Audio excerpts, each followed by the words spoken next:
আমি ইকরামুলকে মাটি সরাইয়া পুঁতে ফেলবেন, আপনার বিরুদ্ধে কেউ কথা বলতে পারবে না। ভারতে কত মুসলমানকে পিটায় মারছে, আমরা একজন হিন্দুর গায়ে হাত তুলি নাই, মানবতাবাদীরা কথা বলে নাই। চিন্ময় দাস আমাদের আলিফ আইনজীবীকে প্রকাশ্যে আদালতে কুপিয়ে মারল, আইন শৃঙ্খলা বাহিনী তারে গ্রেপ্তার করেছে। এই নিয়ে ঠাকুর দাদার মাথায় আগুন জ্বলে গেছে, ঠিক না বলেন? মুসলমানদেরকে নিয়ে ছিনিমিনি খেলো না। এক মহিলার প্রেমে পড়ে তুমি যা করছো তোমাকে হিসাব দিতে হবে। মুসলমানের বিরুদ্ধে গিয়ে তোমার রাজ্য খানখান হয়ে যাবে, ঠিক কিনা বলেন? তোমাদের পূজা মণ্ডপ আমরা পহরা দিয়েছি, তোমাদের গুরুত্বপূর্ণ নেতাদেরকে আমরা পহরা দিয়েছি। আমরা সেই জাত, অন্যের ধর্মকে সম্মান করতে জানি, আমরা অন্যের ধর্মের নেতাদেরকে সম্মান করতে জানি আমরা। তোমরা আমাদের ঘর ভেঙে দিয়েছো, মসজিদ ভেঙে দিয়েছো, আমরা একটা মন্দিরে হাত দেই নাই, ঠিক কিনা বলেন? এমন ধৈর্যের পরিচয় দেওয়ার পরও যদি বেয়াদবি ছেড়ে না দাও, এ মুসলিম জাতি যদি জেগে ওঠে, তোমার দোসর স্বৈরাচার ভেবেছিল আমার কেউ ক্ষমতা থেকে নামাতে পারবে না। আবু সাইদের উত্তরসূরিরা যেমন বুকের কলিজা দিয়ে এক মাসে বিদায় করে দিয়েছে, এই জাতি যদি জেগে ওঠে তোমাদেরকেও বিদায় করে দেবে, ঠিক কিনা বলে? বাংলাদেশে বসে বাংলাদেশের আলো বাতাসে থেকে হিন্দুত্ববাদী ব্রাহ্মণ্যবাদী শক্তি তোমাদের মাথা চাড়া দেখে আমাদের আশঙ্কা লাগে। আমরা আমাদের ভাইদেরকে বলতে চাই, ক্ষমতা যদি থাকে নিজের পরিচয় দিয়ে আসো, আওয়ামী লীগ হয়ে আসো, হিন্দু সেজে আসবে না, ইসকন সেজে আসবে না, ঠিক কিনা বলেন? দেশের মানুষের জন্য যদি কিছু করে থাকো, দেশের মানুষের কাছে এসে পরিচয় দাও। চোর হয়ে আসবে না, ডাকাত হয়ে আসবে না। জাতি তোমাদেরকে চোর ডাকাত দেখতে চায় না, বলেন ঠিক কিনা? বাড়িতে সাপ আসে, মুরব্বীরা বলে যে সাপ মারার আগে একটু জিজ্ঞেস করো যে তুমি সাপ না আর কিছু। জিনেরা নাকি সাপের রূপ ধারণ করে, তো যদি জিন হয় তাহলে কেটে পড়ে। এখন সাপ যদি বারবার জিনের রূপ ধারণ করে আসে, মালিক কদিন তারে জিজ্ঞেস করবে, কি ঠিক কিনা বলে? হয় তুমি তোমার রূপ ধরে আসো, নইলে ঘর ছাড়ো। তুমি যদি রূপ চেঞ্জ না করে, রূপ চেঞ্জ করে আসো, জাতি তোমাকে ছেড়ে দিবে না, ঠিক কিনা বলে? আল্লাহ আমার রব, এই রবি আমার সব। সবাই আল্লাহ আমার রব, এই রবি আমার সব। দমে দমে তনু মনে তারি অনুভব, দমে। বন্ধুরা, চ্যানেলটি সাবস্ক্রাইব করুন। তুমি আপন ঘরে দিনের আলো তুমি ছড়িয়ে দিতে, চলে গেলে মদিনায় মক্কা ছেড়ে। হে রাসূল, তোমাকে ভুলে আমি কেমন করে? লা ইলাহা ইল্লাল্লাহ, মহব্বতে বলেন লা ইলাহা ইল্লাল্লাহ, লা ইলাহা ইল্লাল্লাহ। খেয়ে না খেয়ে দিন প্রচারের কাজে নিজেকে দিয়েছ বিলিয়ে। তাই ফের কাফেরেরা চিনল না এ আলো, দুষ্ট ছেলেদের পিছু দিল লেলিয়ে। খেয়ে না খেয়ে দিন প্রচারের কাজে নিজেকে দিয়েছ বিলিয়ে। তাই ফের কাফেরেরা চিনল না এ আলো, দুষ্ট ছেলেদের পিছু দিল লেলিয়ে। পাথরের আঘাতে ক্ষত বিক্ষত হয়ে সারা শরীর হতে রক্ত ঝরে। হে রাসূল, তোমাকে ভুলে আমি কেমন করে লা ইলাহা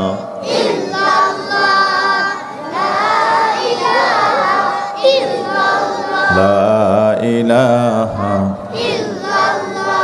অমন কার লাগিয়া করছো তুমি এত আয়োজন। বাড়ি গাড়ি ব্যবসা বাণিজ্য মিছে দুনিয়া সব থেকে যাবে, চলে যেতে হবে আমাদের সুন্দর পৃথিবী ছেড়ে, ঠিক কিনা বলেন? অমন কার লাগিয়া করছো তুমি এত আয়োজন। কে জানি কার চলে যাওয়ার ডাক আসে কখন, তখন আধার ঘরে একলা তোরে দেবে রে দাফন। অমন কার লাগিয়া অমন কার লাগিয়া করছো তুমি এত আয়োজন। অমন কার লাগিয়া করছো তুমি এত আয়োজন। তোমার দেহ মাটি, মাটি তোমার ঘাটি, মরণ মাটি তোমার পিছু ছাড়বে না। মাটি হবে ঠিকানা, মাটির বিছানা, মাটি হবে ঠিকানা, মাটির বিছানা, মাটিতে করাবে শয়ন। অমন কার লাগিয়া করছো তুমি এত আয়োজন। অমন কার লাগিয়া করছো তুমি। সে ঘরে নাই রে বাতি, নাই সে তার সঙ্গী সাথী, বন্ধু স্বজন কেউ পাশে রবে না। নাই সে তার টেলিফোন, হবে না আলা ফোন, নাই সে তার মোবাইল ফোন, হবে না আলা ফোন। বন্ধু আছরে কেমন, অমন কার লাগিয়া করছো তুমি এত আয়োজন। অমন কার লাগিয়া করছো তুমি এত আয়োজন। লা ইলাহা ইল্লাল্লাহু মুহাম্মাদুর রাসূলুল্লাহ সাল্লাল্লাহু আলাইহি ওয়াসাল্লাম। ঐতিহাসিক ঐতিহ্যবাহী ভোলা সদরের মধ্য চরপটকা মোহাম্মদিয়া নূরানী হাফেজ মাদ্রাসা ও যুব সমাজের উদ্যোগে 3 দিনব্যাপী তাফসীরুল কোরআন মাহফিলের সম্মানিত সুযোগ্য সভাপতি, বিশিষ্ট ইসলামী চিন্তাবিদ, নায়েব রাসূল, চরনবাদ ইসলামিয়া আলী মাদ্রাসার প্রিন্সিপাল হযরত মাওলানা লোকমান হোসেন সাহেব। আসতে পারেনি নাকি? অসুবিধা? ওনার অবর্তমানে আজকের এই মাহফিলে সভাপতিত্ব করছেন আমার প্রিয় ভাই, বিশিষ্ট ইসলামী চিন্তাবিদ, নায়েব রাসূল, ইসলামী আন্দোলনের অকুতোভয় নির্ভীক সৈনিক, প্রিয় ভাই হযরত মাওলানা আব্দুল হক সাহেব।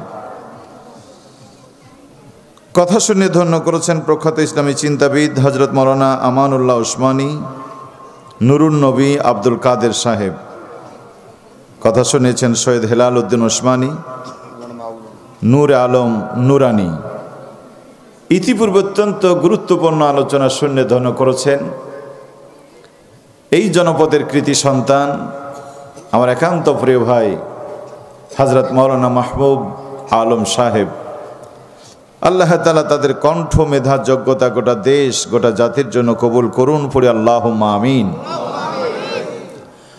আমন্ত্রিত উলামায়ে কেরাম, পিতৃতুল্য মুরব্বিবৃন্দ, এদেশে ব্যবসা চলতো কোরআন দিয়ে, এদেশে রাজনীতির মূল মন্ত্র হয়তো আল্লাহর কোরআন, ঠিক কিনা বলেন? বিগত 53 বছর রাষ্ট্র পরিচালিত হয়েছে কোরআন বাদ দিয়ে, কি ঠিক কিনা বলেন? 5 আগস্ট স্বৈরাচার পতন হয়েছে। আপনারা দারুণ আনন্দে আছেন, আনন্দে আছেন না? এখন আর পালিয়ে বেড়া লাগে না, লুকিয়ে থাকা লাগে না, মন খুলে কথা বলতে পারেন, খুশি তো হবেনি। কিন্তু প্রিয় ভাইয়েরা, এই খুশি সেই খুশি নয়। কেউ গেছে, কেউ আসবে। বিগত 53 বছর দিয়ে যে সংবিধান দিয়ে রাষ্ট্র পরিচালিত হয়েছে, আপনারা কি মনে করেন আগামী দিনে এই সংবিধানের পরিবর্তন হবে? যদি হয় তাহলে আলহামদুলিল্লাহ, যদি না হয় তাহলে আনন্দ করার কোনো মানে আমাদের হয় না। বিগত 53 বছর দিয়ে যে সংবিধান দিয়ে রাষ্ট্র পরিচালিত হয়েছে, আগামী দিনেও যদি সেই সংবিধান দিয়ে রাষ্ট্র পরিচালিত হয়, আল্লাহর কসম করে বলতে পারি এই জাতির ভাগ্যের 2 পয়সা কোনো উন্নতি হবে না। ঠিক কিনা বলেন? যেই সংবিধান দিয়ে রাষ্ট্র চালাতে গিয়ে বঙ্গবন্ধু জাতিকে শান্তি দিতে পারে নাই, যেই সংবিধান দিয়ে দেশ চালাতে গিয়ে জিয়াউর রহমান শান্তি দিতে পারে নাই, যেই সংবিধান দিয়ে রাষ্ট্র পরিচালনা করার কারণে এরশাদ শান্তি দিতে পারে নাই, যে সংবিধান দিয়ে রাষ্ট্র পরিচালনা করার কারণে হাসিনা খালেদা দেশের মানুষকে শান্তি দিতে পারে নাই, ওই সংবিধান দিয়ে যদি চরমনাইকে ক্ষমতায় বসান, হেফাজতকে ক্ষমতায় বসান, আটরশিকে ক্ষমতায় বসান, জামাত ইসলামী ছাত্র শিবিরকে ক্ষমতায় দেন, আমি আল্লাহর কসম করে বলতে পারি এই জাতির শান্তি তারাও দিতে পারবে না। ঠিক কিনা বলেন? শান্তি যদি দিতে হয়, নেতার পরিবর্তন যতটা গুরুত্বপূর্ণ, তার থেকে বেশি গুরুত্বপূর্ণ সংবিধানের পরিবর্তন হওয়া। বিশ্বনবী 40 বছর সততা মাধুর্য দিয়ে সমাজ সুন্দর করতে পারেন নাই। কোরআন নাজিল হয়েছিল মক্কায় 13 বছর, কিছু ভালো মানুষ তৈরি হয়েছিল, জান্নাতি মানুষ তৈরি হয়েছিল, কিন্তু সমাজ পরিবর্তন হয়নি। ঠিক কিনা বলেন? বিশ্বনবী চলে গেলেন মদিনায়, একটি কোরআন ভিত্তিক সমাজ কায়েম করলেন। কোরআনের আলো যখন জ্বলে উঠল সমাজের সব ধরনের হানাহানি, মারামারি, কাটাকাটি, খুন খারাপি বন্ধ হয়ে পৃথিবীটা স্বর্গরাজ্য হয়ে গেল। পড়েন আলহামদুলিল্লাহ। একটা রাতের অন্ধকার দূর করার জন্য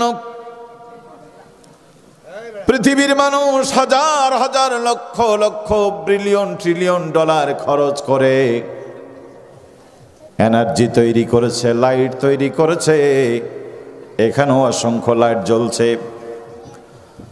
সকালবেলায় সূর্যটা উঠলে লাল সূর্যের আলোয় পৃথিবী যতটা আলোকিত হয়, মানুষের তৈরি কত এত আলো দিয়ে সকালের মতো আলো কি আমরা পেয়েছি নাকি? সম্মানিত ভাইয়েরা আমার, সূর্যের আলো ছাড়া যেমন পৃথিবী আলোকিত আশা করা যায় না, কোরআনের আইন ছাড়া এই পৃথিবীর মানুষের শান্তি আর মুক্তি কোনোদিন আশা করা যায় না। আল্লাহ রাব্বুল আলামিন বলেন, ফামান তাবিয়া হুদায়া ফালা খাউফুন আলাইহিম ওয়ালা হুম ইয়াহজানুন। পড়ো কোরআন, ধরো কোরআন, কোরআন পড়ো, কোরআন বুঝো, কোরআন দিয়ে নিজের জীবন চালাও, ব্যক্তি পরিবার সমাজ চালাও। আমি আল্লাহ তোমাদেরকে ক্ষুধা দারিদ্র সন্ত্রাস মুক্ত ভয় ভীতিহীন জীবন তোমাদের উপহার দেব। পড়েন আল্লাহু আকবার। আল্লাহর কথা সত্য 80%, 90%। প্রিয় ভাইয়েরা আমার, দেহটা অনেক ক্লান্ত, সারাদিন কাজ করেছেন, রিক্সা চালিয়েছেন, রিক্সার ওপরেই আপনার ঘুম ধরছিল। যদি ঘুমাতে হয় বন্ধু, মশা নিধন করেন, ছার পোকা নিধন করেন। যদি আপনি করতে না পারেন তাহলে বিছানা ছেড়ে, গদির বিছানা ছেড়ে আপনি ফ্লোরে গিয়ে ঘুমান। ফ্লোরে গিয়ে যদি শুয়ে যান, কষ্ট কিছু হতে পারে, তবু আপনার ঘুম লাগবে, কারণ ওখানে ছাড় পোকা নাই। হয় মশারি থেকে মশা বের করুন, নইলে নিজেরাই বেরিয়ে আসুন। মশার আপনি একখানে থেকে তসবিহ তাহলিল করে কখনো শান্তির ঘুম হবে না। ঠিক কিনা বলেন? জালিমের রাজতক্ত বজায় রেখে মানুষের তৈরি করা আইন আর মতবাদ প্রতিষ্ঠিত করে ব্রিটিশের আইনকে পার্লামেন্টে রেখে লা ইলাহা ইল্লাল্লাহ জিকির পড়ে মসজিদে সিজদা দিয়ে আল্লাহর জান্নাতের সংবাদ পাওয়া যাবে না। ঠিক কিনা বলেন? ছাড় পোকা যেমন আপনাকে ঘুমাতে দেয় না, শান্তির ঘুম ঘুমাতে দেয় না, মুনাফিকরা আপনার শান্তির জান্নাতে যেতে দেবে না। এই জন্য শান্তি যদি আমাদের পেতে হয় আইন মানতে হবে আল্লাহর। কার ফালইয়াবুদু রব্ব হাদাল বাইতিল্লাযী আত'আমাহুম মিন জু ওয়া আমানাহুম মিন খাউফ। আল্লাহ রাব্বুল আলামিন এই ঘরের মালিক, কাবার মালিক আল্লাহ রাব্বুল আলামিনের দাসত্ব করো, যিনি তোমাদেরকে ক্ষুধায় খাদ্য দিয়েছেন, ত্রাসের কালে নিরাপত্তা দিয়েছেন। তার মানে ও আল্লাহর দাসত্ব যদি আজও করো, তিনি তোমাদের ক্ষুধায় খাদ্য দিবেন, ত্রাসের কালে নিরাপত্তার চাদর দিবেন। বলেন ঠিক কিনা? কোরআন মানলে কি লাভ হবে? আল্লাহ রাব্বুল আলামিন বলছেন ওয়ালাউ আন্না আহলাল কুরা আমানু ওয়াত্তাকাউ লাফাতাহনা আলাইহিম বারাকাতিম মিনাস সামাই ওয়াল আরদ। কোন জনপদের মানুষ, কোন কওমের মানুষ, কোন গোত্রের মানুষ যদি ঈমান এনে তাকওয়ার নীতি অবলম্বন করে আল্লাহকে রব, কোরআনকে সংবিধান, নবীকে নেতা মেনে চলতো, আমি আল্লাহ পাক আকাশ ও জমিনের সব বরকতের দরজা খুলে দিতাম, বরকত দিয়ে পরিপূর্ণ করে দিতাম। বরকত কাকে বলে? ওইদিকে একটু ছেলেরা চিল্লাফিল্লা করে, একটু কমিটি লোকেরা থাকলে দেখেন। ওদিকে মহিলা প্যান্ডেল নাকি? মা বোনরা আপনাদের ছেলে মেয়েদেরকে, বাচ্চাদেরকে একটু কাছে কাছে রাখেন। কোরআনের মাহফিল। সম্মানিত ভাইয়েরা, বাবাজিরা, মায়েরা, বরকত কাকে বলে? বিশ্বনবীর হাতে এক পেয়ালা দুধ শত শত সাহাবীদেরকে পান করিয়েছেন। সবার ক্ষুধা তৃষ্ণা নিবারিত হয়েছে। পেয়ালার দুধ যা ছিল তাই রয়ে গেছে, এর নাম বরকত। বলেন ঠিক কিনা? বিশ্বনবী পরীক্ষা খনন করছিলেন। হযরতে জাবের রাদিয়াল্লাহু তাআলা আনহু দাওয়াত দিলেন। বিশ্বনবী শত শত শ্রমিকদেরকে সাথে করে নিয়ে গেলেন, কারণ নেতা তো তিনি রহমাতুল আলামিন, নিজে খেলে হয় না। ঠিক কিনা বলেন? একটু আগে আপনারা শুনছিলেন নেতার কথা। এই দেশে কত নেতা, কত নেতা, কত নেতা সুখের সময় কর্মীদের সাথে থাকে, একটু বিপদ পড়লে নেতা কর্মীদেরকে ফেলে পালায় যায়। ঠিক কিনা বলেন? এক নেতা বসে আছে বহুদিন ধরে বিদেশে, নাম বলতে হবে? বিদেশ থেকেই তিনি দল পরিচালনা করছেন। আর এক নেতা একটু বিপদ যখন পড়েছে, সবাইরে ছেড়ে মামু বাড়ি দিল্লি গিয়ে পড়ে আছে। বলেন ঠিক কিনা? এক নেতারে দেখলাম হাঁটতে লেগে কর্মী একটু ধাক্কা লেগেছে, দলের সর্বোচ্চ নেতা কর্মীর গায়ে থাপ্পড় তুলেছে। দেখেন নাই? অথচ আর একজন নেতাকে দেখা যায় রিক্সা চালকের সাথে বুকে বুক মিলাইয়া তার কপালে চুমু দিচ্ছে। পড়েন আল্লাহু আকবার। দেশের এই বিরাজমান পরিস্থিতিতে দলের কার্যনির্বাহী পরিষদের সদস্যরা বলেছিলেন, স্যার দেশের অবস্থা বড় খারাপ, আপনি চলে যান। বিশ্ব ইসলামী আন্দোলনের নেতা, মানবতার সংগঠন জামাত ইসলামের আমির বলেছিলেন, আপনারা যেতে পারেন, আপনাদের যাওয়ার সুযোগ আছে, কিন্তু আমার যাওয়ার সুযোগ নাই, কারণ আমি চলে গেলে জামাত ইসলামী আর থাকে না। জীবনের ঝুঁকি নিয়ে, মরণের ঝুঁকি নিয়ে গোটা জাতির নেতৃত্ব দেওয়ার জন্য ঘর ছাড়ে নাই, বারবার জেল খেটেছেন, বিদেশে যাওয়ার সুযোগ ছিল, জাতিকে রেখে চলে যায় নাই, এর নাম নেতা। বলেন ঠিক কিরা? ক্ষুধার্ত নবী জাবের দাওয়াত করেছেন, আস্তে করে তিনি যেতে পারতেন, কিন্তু নবী আমার চিন্তা করলেন ক্ষুধাটা যেমন আমার সাহাবীদের তো একই ক্ষুধা। নিয়ে গেলেন জাবেরের বাড়িতে সবাইকে। হযরত জাবেরের চোখ ছানা বড়া হয়ে গেল, হারে একটা লোকের খাবার কোনো মতে হবে, শত শত মেহমান চলে এসেছে। রহমত আলম বললেন, জাবের চিন্তা করো না, ঘরে কি আছে বলো। ঘর থেকে রিপোর্ট নিয়ে বললেন, হুজুর আধা কেজি আটা আছে, ছোট্ট ছাগলের বাচ্চা আছে। বিশ্বনবী বলেন, আল্লাহর প্রতি ভরসা করো, আর ওটা দিয়ে রুটি বানাতে বলো, গোস্ত রান্না করতে বলো। রহমতে আলম বিশ্বনবী বরকতি হাতে ওই আধা কেজি আটা, রুটি আর ছোট্ট ছাগলের গোস্ত শত শত সাহাবীদেরকে খাওয়িয়েছেন। সেই শ্রমিকরা আবার মসজিদে বসে তাসবিহ টিপা শ্রমিক নয়, মাঠে ময়দানে তারা কোদাল কাটার শ্রমিক। বলেন ঠিক কিরা? কোদালের কাজ যারা করে তাদের ক্ষুধা কম না বেশি? এমন ক্ষুধার্ত সাহাবীরা পেট পূর্ণ করে খেয়ে ফেললেন, কিন্তু বরকত কাকে বলে? আটা রুটিও থেকে গেল, গোস্ত ভরা পাতিলও থেকে গেল। পড়েন আল্লাহু আকবার। এর নাম বরকত। বরকত না থাকলে কি হয়?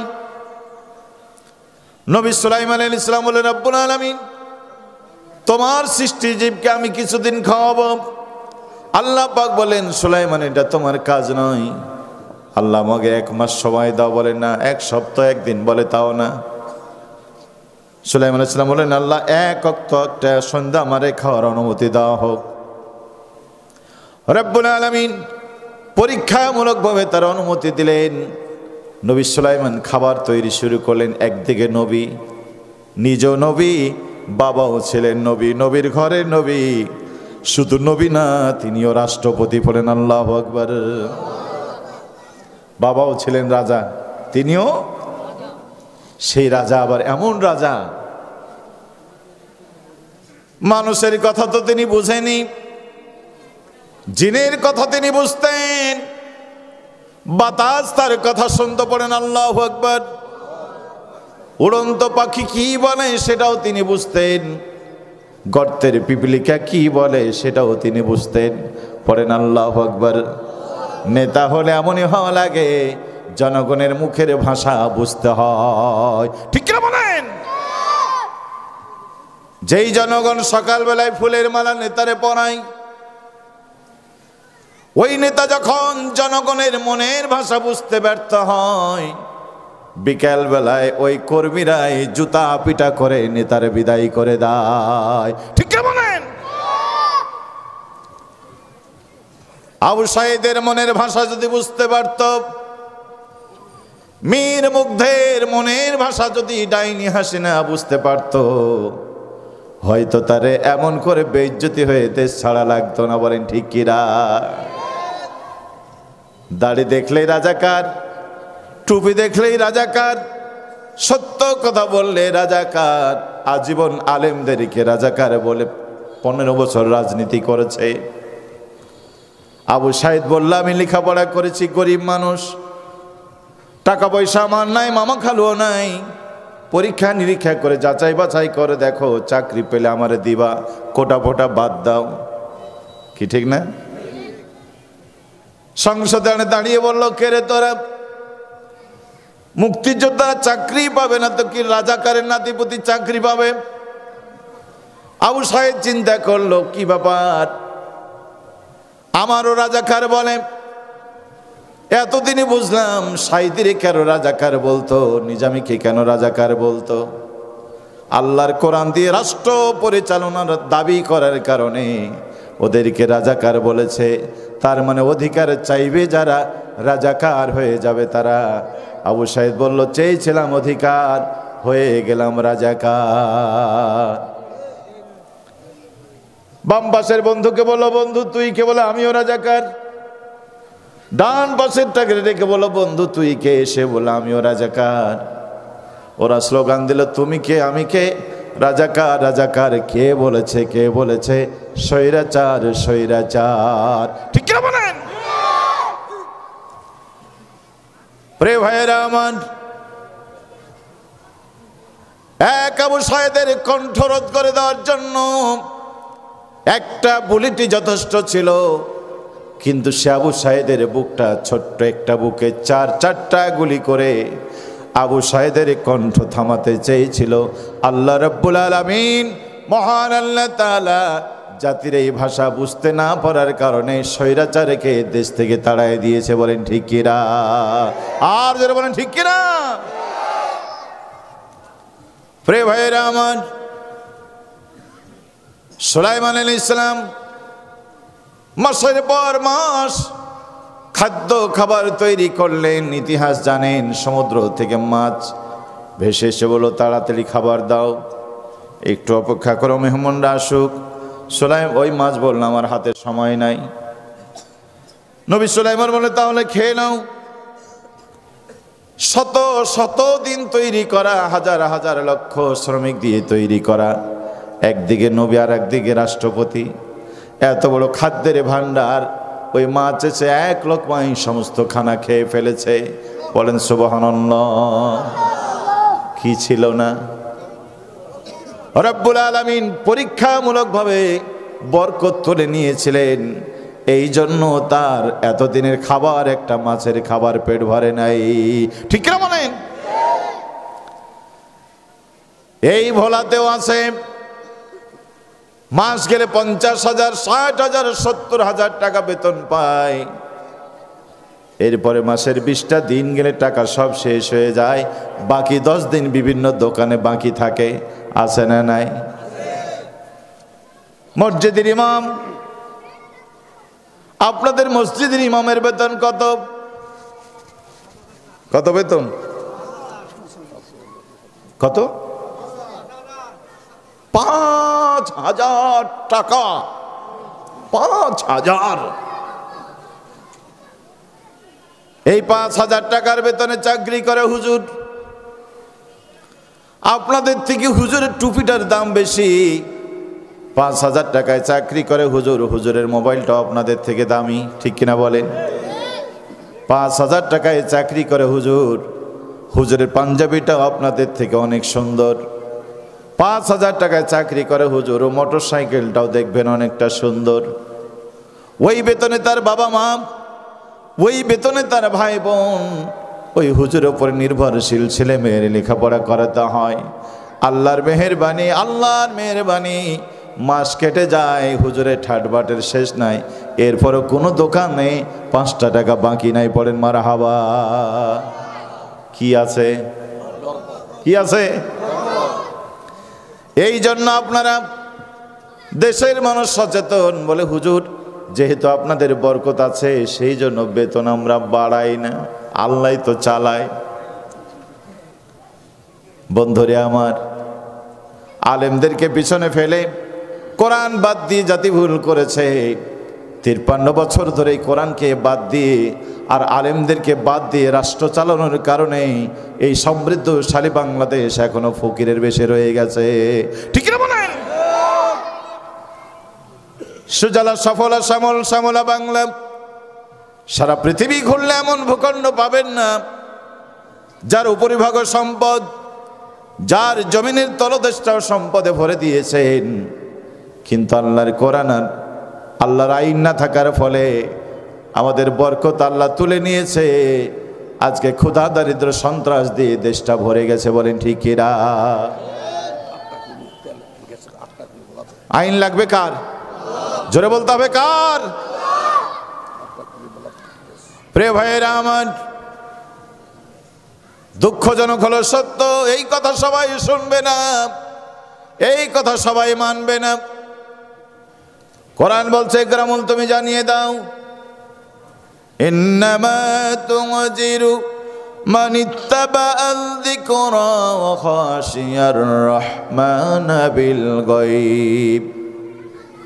আল্লাহকে যারা ভয় করে, না দেখা জিনিসকে যারা বিশ্বাস করে নবী, তারাই কেবলমাত্র শুধুমাত্র তোমার কথা শুনবে, কোরআনের কথা মানবে। আল্লাহকে বিশ্বাস করে না, পরকাল বিশ্বাস করে না, আল্লাহরে ভয় করে না, এমন মানুষ কোরআনের কথা শুনবে না। আজকে ফজর আজান হয়েছে না হয় নাই? জোহর, আসর, মাগরিব, এশা আপনারা শুনেছেন না শোনেন নাই? মহিলা প্যান্ডেলে যারা আছে তারাও শুনেছে, আপনারাও শুনেছেন। প্রতিদিন 5 বার আজান হয়। হিন্দুদের কথা বাদ দিলাম, খ্রিস্টানদের কথা বাদ দিলাম, ইহুদিদের কথা বাদ দিলাম, সাধারণ মুসলমান যারা তাফসিরে আসেনি তাদের কথাও বাদ দিলাম। আপনারা যারা মাহফিলে এসেছেন, প্যান্ডেলের ভিতরে বসেছেন, দিনে 5 বার আজান শুনেছেন, সবাই কি নামাজ পড়েছেন?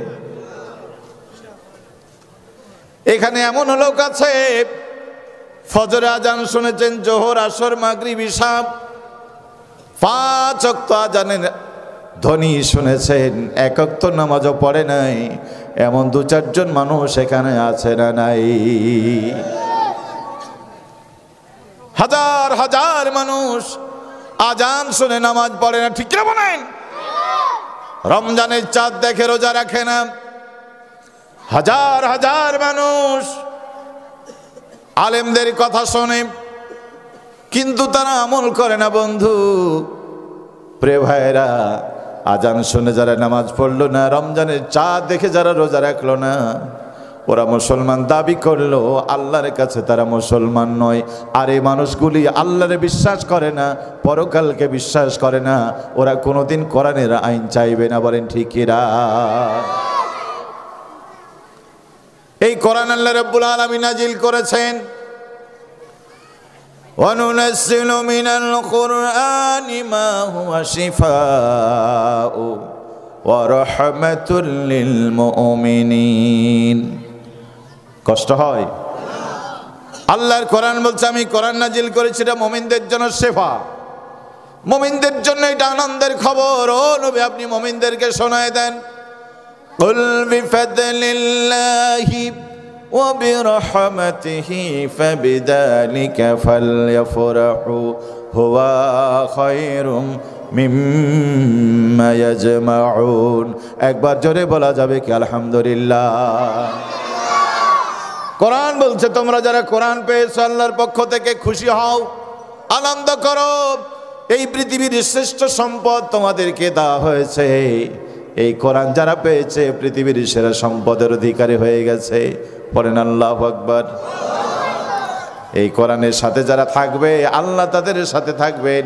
কোরআনকে ছেড়ে দেবে যারা, দুনিয়ার জালেমে পরিণত হবে তারা।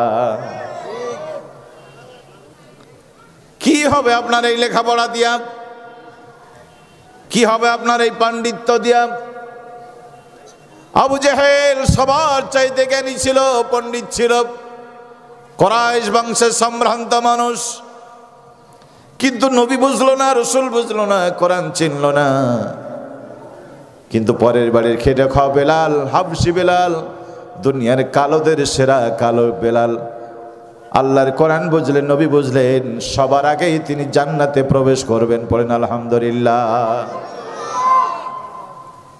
এই সমাজে অনেক শিক্ষিত মানুষ আছে, অনেক পণ্ডিত আছে, সব বুঝে, কোরআন বুঝে না। আছে না নাই? তোমার এই পাণ্ডিত্য দিয়ে কোনো কাম নাই বন্ধু, তোমার এই সৌন্দর্য দিয়ে কোনো কাম নাই। বেলালের মতো কালো চামড়ার মানুষ কোরআন বুঝেছে যারা, সোনার মানুষ হয়ে গেছে তারা। এই কোরআনের জন্য জাকির নায়েককে দেশ থেকে তাড়িয়ে দিয়েছে, একটা রাষ্ট্র তারে তাড়িয়ে দিয়েছে, কিন্তু কোরআন ভালোবাসার কারণে গোটা পৃথিবীর মুসলমানের ঘর আল্লাহ জাকিরের জন্য উন্মুক্ত করে দিয়েছে। পড়েন আলহামদুলিল্লাহ।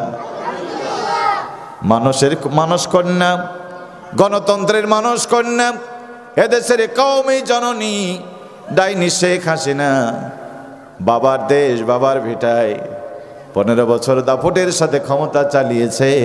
এই কোরআনের বিরোধিতা করতে গিয়া আল্লাহ পাক তাকে দেশ থেকে তাড়াইয়ে দিয়েছে। তামাম পৃথিবীতে তার কোনো জায়গা হয় না। ঠিক আছে বলেন? আল্লাহর ওলি আমাদের পীর সাহেব মারহুম মাগফুর শহীদ আল্লামা সাইদি ওই কবে বলেছিল বাড়াবাড়ি করো না, আস্তে করে গাছের গোড়া নাড়া দেব, মামু বাড়ির দিল্লি গিয়া পড়বা। আল্লাহর ওলি দিল্লির কথা বলেছিল, তাই বোধহয় তোমাদের দিল্লি জায়গা হয়েছে। দিল্লি তার মুখ থেকে বের না হলে হয়তো দিল্লিও তোমাদের জায়গা হতো না। ঠিক কে বলেন? কত কার সাথে হাত মিলালো, কত কার সাথে বুক মিলালো। ফ্রান্সের প্রেসিডেন্টের সাথে বুকে বুক মিলিয়েছে, দেখেন না আপনারা? আওয়ামী লীগের ভাইয়েরা, যুবলীগের ভাইয়েরা যারা আছেন, বিনয়ের সাথে অনুরোধ করব, বন্ধু বোনকে তুমি অনেক আদর করো, অনেক সোহাগ করো, এটা কথা ঠিক, কিন্তু তোমার বোন যদি পরপুরুষের সাথে বুক মিলায়, এটা কি ভাই হিসাবে মেনে নেওয়া যায়? মা অনেক সম্মানের পাত্র, মা যদি ভুল পথে পা বাড়ায় ছেলেদেরকে ফেরানোর দরকার আছে না নাই? কই বন্ধু, তোমরাই তো বলো, আমরা তো বলি না। তোমরাই বলো আমাদের নেত্রী তাহাজ্জুদের নামাজ পড়ে, তোমরাই বলতো আমাদের নেত্রী প্রতিদিন কোরআন পড়ে, তোমাদের নেতা শামীম চাচা বলতো আমি 30 বছর ধরে তাহাজ্জুদ পড়ি, 70-80 রাকাত আমি নামাজ পড়ি। ঠিক কিনা বলেন? মুসলমানের রাষ্ট্রপতি, মুসলমানের নেত্রী তাহাজ্জুদ ছাড়ে না, কোরআন পড়া বাদ দেয় না। ফ্রান্সের প্রেসিডেন্টের সাথে যেদিন বুকে মুখ মিলিয়েছিল, আমরা চেয়েছিলাম তোমরা আওয়ামী লীগের ভাইয়েরা প্রতিবাদ করবা, নেত্রী মুসলমানের দেশে এটা মানাই না। বলেন ঠিক কিরা? বলো নাই? আমরা পড়ে গেছি বিপদে। আমরা কিসে পড়েছি? গ্রামের মূর্খ বাবা লেখাপড়া, এ বাবা এই ছেলে পেলে, গ্রামের মূর্খ বাবা লেখাপড়া জানে না, একমাত্র ছেলে সন্তানকে মাদ্রাসা দিয়েছে, এ মোহাম্মদ এ নোরানি হাফেজ মাদ্রাসায় দিয়েছে, ছেলের মেধা বলো হাফেজ হয়ে গেছে। এখান থেকে ইবতেদায়ী মাদ্রাসা, দাখিল মাদ্রাসা, আলহামদুলিল্লাহ আলিম পাস করে স্কলারশিপ নিয়ে চলে গেছে মিশর আল আজহার বিশ্ববিদ্যালয়ে। 5 বছর লেখাপড়া করে ছেলে দেশে আসছে। বাবা তো দারুণ খুশি, ছেলে আমার আলেম হয়েছে। এই চরপটকা থেকে একটা প্রাইভেট কার নিয়ে ঢাকায় গিয়েছে ছেলেকে রিসিভ করার জন্য। অনেকক্ষণ বসে আছে, ছেলে আসে না। অনেক সময় বিমানের শিডিউল বিপর্যয় হয়, ইমিগ্রেশনে কিছু কাজ থাকে না। এই বাবার প্রস্রাব ধরেছিল, কিন্তু কখন ছেলে আসে, আবার প্রস্রাব করতে গিয়ে ছেলে হারিয়ে যায় কিনা এই চিন্তায় বসে আছে। ঠিক আছে, ছেলে আসুক তারপরেই। অনেকক্ষণ পরে ছেলে ইমিগ্রেশন থেকে বেরিয়ে আসছে। 5 বছর পরে ছেলেকে পেয়েছে, বুকের সাথে জড়িয়ে কপালে চুমো দিয়ে বলো, বাবা তাড়াতাড়ি গাড়িতে ওঠো। ড্রাইভারকে বলছে চালা, ও জরুরত আছে, তাই না? শহরে কোথায় সে প্রস্রাব করবে, এই জন্য একটু ফাঁকা দরকার। টাউন দিয়ে ফাঁকা এসে ড্রাইভার বলছে থামা। গাড়ি থামিয়েই এবার সেই বাবা সোজা কেবলামুখী হয়ে প্রস্রাব করতে বসছে। আলেম ছেলে বলল, বাবা কাবার দিকে মুখ করে প্রস্রাব পায়খানা করা ইসলামী শরীয়তে জায়েজ নাই। ছেলে তখন, বাবা তখন কেবলা পরিবর্তন করে সোজা পূর্ব দিকে মুখ করে এবার প্রস্রাব শুরু করেছে। আলেম ছেলে বলল, বাবা সরাসরি কাবার দিকে পিঠ করে প্রস্রাব পায়খানা করা ইসলামী শরীয়তে জায়েজ নাই। বাবা এই কথা শুনে উত্তর দিকে মুখ করেছে। দুর্ভাগ্যবশত উত্তর দিক থেকে প্রচন্ড বাতাস বয়ে আসছে। আলেম ছেলে বলল, বাবা বাতাসের দিকে, প্রচন্ড বাতাসের দিকে মুখ করে প্রস্রাব করা শরীয়তে জায়েজ নাই। বাবা চিন্তা করে কোন ছেলের পাল্লায় পড়লাম, যেদিকে মুখ করি সেদিকে ফিরায়, সব দিক শেষ। আর কয় দিক? দক্ষিণ দিকে মুখ করেছে। ঘটনাচক্রে যেখানে বাবা বসে পেশাব করবে সেটা ছিল নিচু জায়গা, আর সামনেরটা উঁচু। অনেক সময় হয় না এরকম? আলেম ছেলে বলল, বাবা নিচু জায়গায় বসে উঁচু জায়গায় পেশাব করা শরীয়তে জায়েজ নাই। বাবা এই কথা শুনে রাগে বিড়বিড় করে বলল, মুত বই না, তোর জ্বালায় মুতাই হলো না, ওঠ। গাড়িতে উঠে ড্রাইভারকে বলেছে চালা। গাড়ি চালিয়ে বাড়িতে গিয়ে ছেলের আর ব্যাগ নামাবে কি, স্ত্রীকে ডেকে বলছে যে মুততে যদি চাও তাড়াতাড়ি মুতো, ছেলে আসলে মোতা হবে না। ওর ফতুয়াবাজির জ্বালা আমি ভালো করে পেশাব করতে পারি না, মুততে পারি না, কি ঠিক না? আচ্ছা বলেন, বাবা জানতো না ছেলে এখন আলেম হয়েছে, বাবাকে ফিরানোর জন্য ছেলের এই প্রচেষ্টা, কিন্তু মূর্খ বাবা এটা বুঝতে না পেরে বাবা হয়ে ছেলের বিরুদ্ধে বিষোদ্গার করছে, ঠিক কিনা বলে? এদেশের আলেমরা তোমাদেরকে দেখে, এদেশের দ্বীনের দায়ীরা দেখে, তুমি যে স্লোগান দিচ্ছ ওটা জাহান্নামের, তোমার নেতা যা করছে ওটা জাহান্নামের কর্মকাণ্ড করছে, তুমি যেদিকে যাচ্ছ ওটা শয়তানের দিকে যাচ্ছ। তোমাকে ফিরানোর জন্য আলেমরা যখন তোমাকে লোকমা দিচ্ছে, জাতির লোকেরা মূর্খ বাবার মতো আচরণ করে আলেমদের বিদ্বেষ করছে, ঠিক কিনা বলেন? প্রিয় ভাইয়েরা আমার, এই জন্য আল্লাহ পাক বলছেন, নবী এই কোরআন আমি নাজিল করেছি মুমিনদের জন্য। মুমিনরা এটা শুনবে, বুঝবে, পড়বে, মানবে। মানতে গিয়ে জেল জুলুম হুলিয়া হামলা মামলা হবে। দুনিয়ার সব তারা করতে পারে, কোরআন ছেড়ে দিতে পারে না, বলেন ঠিক কিনা? ওয়ালা ইয়াজিদুন যালিমিনা ইল্লা খাসারা। কিন্তু জালেমের জন্য এই কোরআন হলো গায়ের জ্বালা। জালেম সব সইতে পারবে, কোরআনের কথা সইতে পারবে না।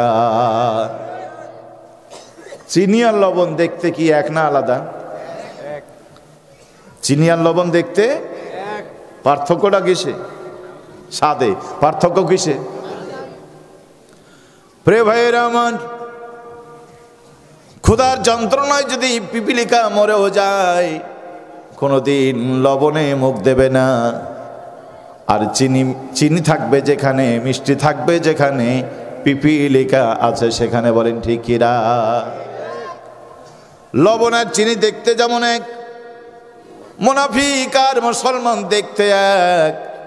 মুসলমানের মাথাও টুপি, মুনাফিকের মাথাও টুপি। মুসলমানের মুখেও দাড়ি, মুনাফিকের মুখেও দাড়ি। মুসলমানের গায়ে জুব্বা, মুনাফিকের গায়ে জুব্বা। বন্ধু, মসজিদে তারে পাবেন, মাদ্রাসায় পাবেন, খানকায় পাবেন, তাফসীর মাহফিলে পাবেন, মিলাতে পাবেন, তাসবিতে পাবেন, তাহলিলে পাবেন। সব জায়গায় মুমিন আর মুনাফিক মিলে মিশে চলে। কিন্তু আল্লাহর জমিনে দিন কায়েমের কথা বললে কোরআন বলছে, রাআইতাল মুনাফিকিনা ইয়াসুদ্দুনা আনকা সুদুদা। নবী দেখবেন মুনাফিকরা ঘাড় বাঁকা করে চলে যাবে। মুনাফিকরা সব মানবে, কোরআনের রাষ্ট্র ব্যবস্থা মানবে না, ঠিক না বলেন? আমি যদি জিজ্ঞেস করেন আপনারা কোরআনের আইন চান, আমার বিশ্বাস শতভাগ হাত আপনারা তুলবেন। কিন্তু আমার সামনেই বসে আছেন, বিগত 50 বছর ধরে, বিগত 60 বছর ধরে কোরআনের পক্ষে একটা ভোট দেন নাই, এমন মানুষ এখানে আছে না? নাই। নামাজ তো পড়েন, রোজা তো করেন, হজ তো পক্ষে যারা রায় দেন না। মনে রাখবেন মুসলমানেরা, নামাজ রোজা হজ যাকাত করলেই জান্নাতে যাওয়া যায় না। পাসপোর্ট করেছেন আপনারা কেউ? অনেকে পাসপোর্ট করেছেন, বিদেশে যান, হজে যান। পাসপোর্ট করতে গেলে ফিঙ্গারপ্রিন্ট, আঙ্গুলের ছবি নেই। এবার যখন আপনি বিদেশ যাবেন, ওই পাসপোর্ট সামনে রেখে আপনাকে আবার বলবো যে আপনি আঙ্গুল রাখেন, হাতের 10টা আঙ্গুল আপনাকে চেক করে। 9টা ছবি মিলে গেছে, একটা মিলেনি। বিদেশ যাওয়া হবে? বিদেশ যাওয়া হবে? কয়টা মিলেনি? মিলেছে কয়টা? 9টা মিলে গেছে, একটা মিলেনি। এই জন্য যদি আপনার বিদেশ যাওয়া না হয়, হজে যাওয়া না হয়, নামাজ পড়েছেন কোরআন দিয়ে মিলে, রোজা রেখেছেন কোরআনের সাথে মিলে যায়, হজ করেছেন কোরআনের সাথে মিলে যায়, যাকাত দিয়েছেন কোরআনের সাথে মিলে যায়, দাড়িটাও নবীজির সাথে মিলে, টুপিটাও নবীর সাথে মিলে, জুব্বাটাও নবীর সাথে মিলে, বন্ধু সব মিলে যায় কোরআনের সাথে। কিন্তু 5 বছর পরে পরে ভোট দিয়েছেন, ওই ব্যালটের পেপার আল্লাহ দেখবে না? দেখবে না? দেখবে না? যদি না দেখে কোরআনের আয়াত কোথায় নিয়ে যাবেন? ফামাই ইয়ামাল মিসকালা জাররাতিন খায়রান ইয়ারা ওয়া মান ইয়ামাল মিসকালা জাররাতিন শাররান ইয়ারা। ওই ব্যালট যখন আল্লাহ বের করবেন, ভালো করে হৃদয় দিয়ে শুনবেন, অন্তর দিয়ে বুঝবেন। বিবেকবানদের জন্য বলছি, ওই ব্যালটের শিল যদি ইসলামের সাথে না মিলে, বন্ধু আপনার খবর আছে। আব্দুল্লাহ ইবনে উবাই বিন সালুল,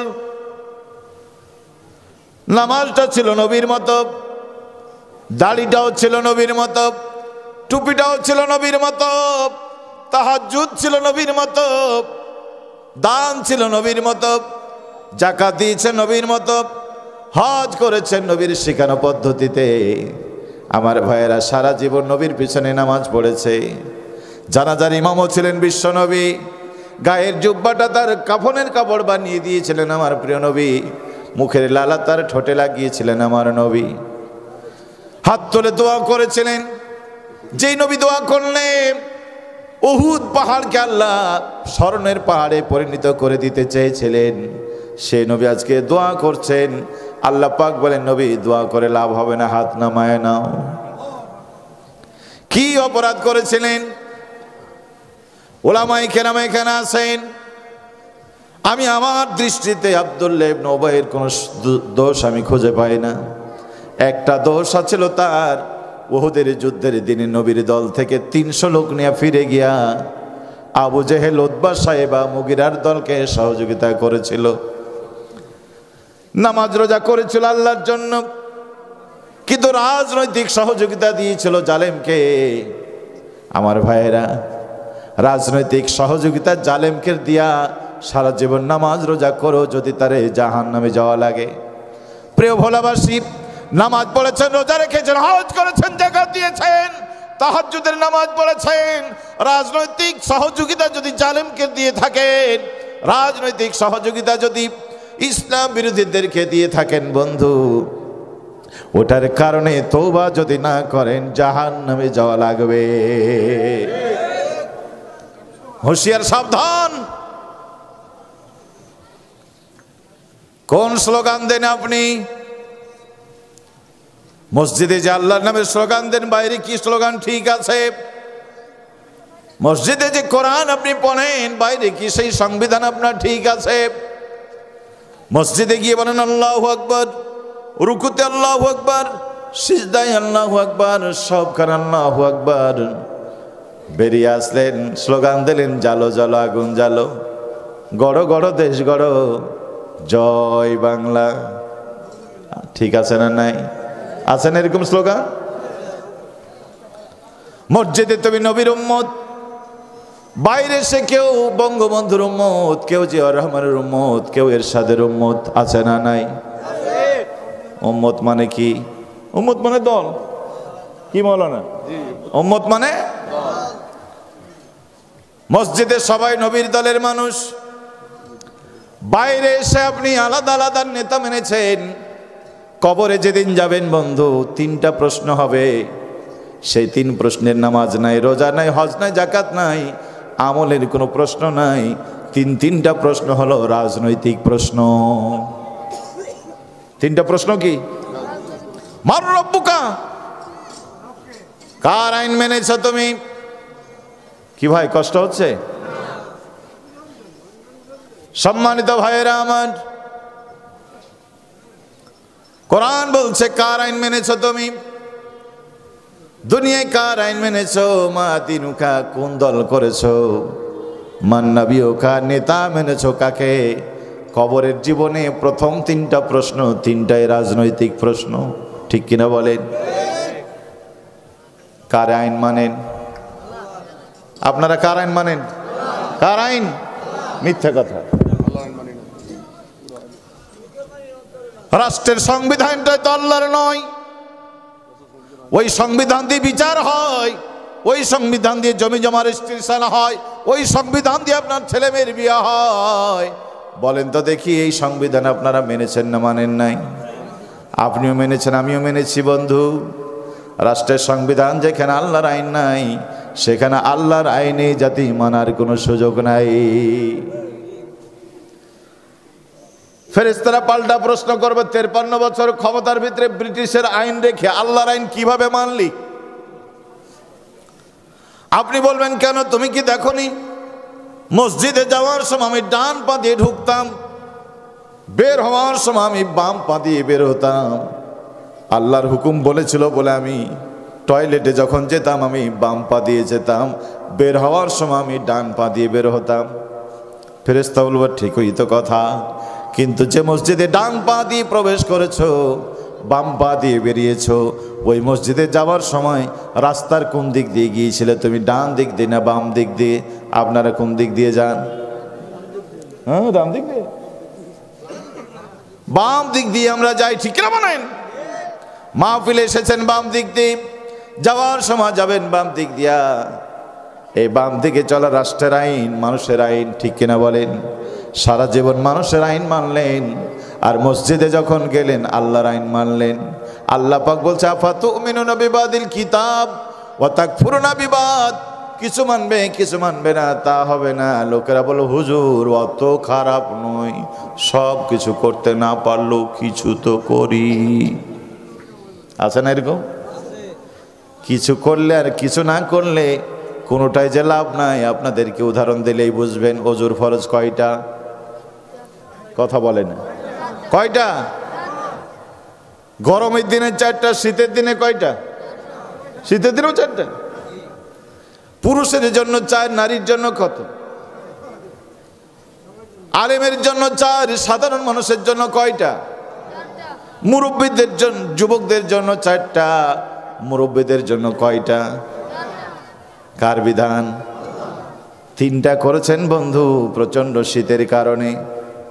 প্রচন্ড শীতের কারণে কষ্ট করে 3টা করেছেন, 1টা করেন নাই। কোনো অসুবিধা? অসুবিধা আছে কেন? একটু আগে যে বললাম যে সব কিছু করতে না পারলো কিছু তো করি, তো 4টা করতে পারেননি, 3টা তো করেছেন।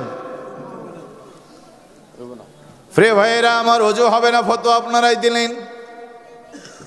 নামাজের ভিতরে বাইরে 13 ফরজ, 12টাই করেছেন, 1টা যদি না করেন ওই নামাজ হবে। পরীক্ষা দিয়ে বাবা তুমি 32 পেয়েছো, 32 কয়টা পাইনি? ওই 32-এর কোনো দাম আছে? প্রিয় ভাইয়েরা কেন বোঝেন না? কিছু করার কিছু না করা আল্লাহর কাছে সমান, এটা না করার সমান। 4 ফরজের 1 ফরজ বাদ দিলে যেমন 3 ফরজের মূল্য নাই, 13 ফরজের 12 ফরজ করে 1টা বাদ দিলে যেমন মূল্য নাই, 33-এ 32 পেয়েও যেমন 32-এর কোনো মূল্য নাই। আমার ভাইরা, উদখুলু ফিস সিলমি কাফা, জীবনে পরিপূর্ণ ইসলামে আসতে হবে। কিছু করবেন কিছু করবেন না, এটা দিয়ে আল্লাহর বান্দা হওয়া যায় না। বলেন ঠিক কিনা? কোন সাহসে আপনি দল করেন বাতিলের? কিসের ভিত্তিতে করেন? হেদায়েত কপালের ব্যাপার, কপাল কপাল কপাল, ঠিক কিনা বলেন? আমি তো সাধারণ মানুষ, আপনারা আমার আত্মীয় স্বজন কেউ নন, এখানে আমার রক্তের সম্পর্ক কেউ নাই। নূহ আলাইহিস সালাম তার আপন সন্তান কেনানকে ডেকে বলছেন, বাবা আয় বাবা চলে আয়, আয় রে সন্তান চলে আয়। এর কাম্মানা ওয়ালা তাকুম মাল কাফিরিন, আমাদের দলে চলে আয়, শয়তানের দলে থাকিস না। কি কথা বোঝা যায়? এর কাম্মানা মানে আমাদের সাথে চলে আয়, নৌকায় উঠ মানে কি আমাদের সাথে, আমার সাথে আয়। ওয়ালা তাকুম মাল কাফিরিন, কাফেরদের দলে থেকো না বাবা। কাফেরদের দলে যদি থাকো প্লাবন আসবে, প্লাবনের পানিতে ডুবে মারা যাবে। ছেলেই বলল বাবা প্লাবন থেকে বাঁচার জন্য তোমার দলেও যাব না, নৌকা উঠবো না। এই প্লাবন যখন আসবে পাহাড়ে গিয়ে উঠবো।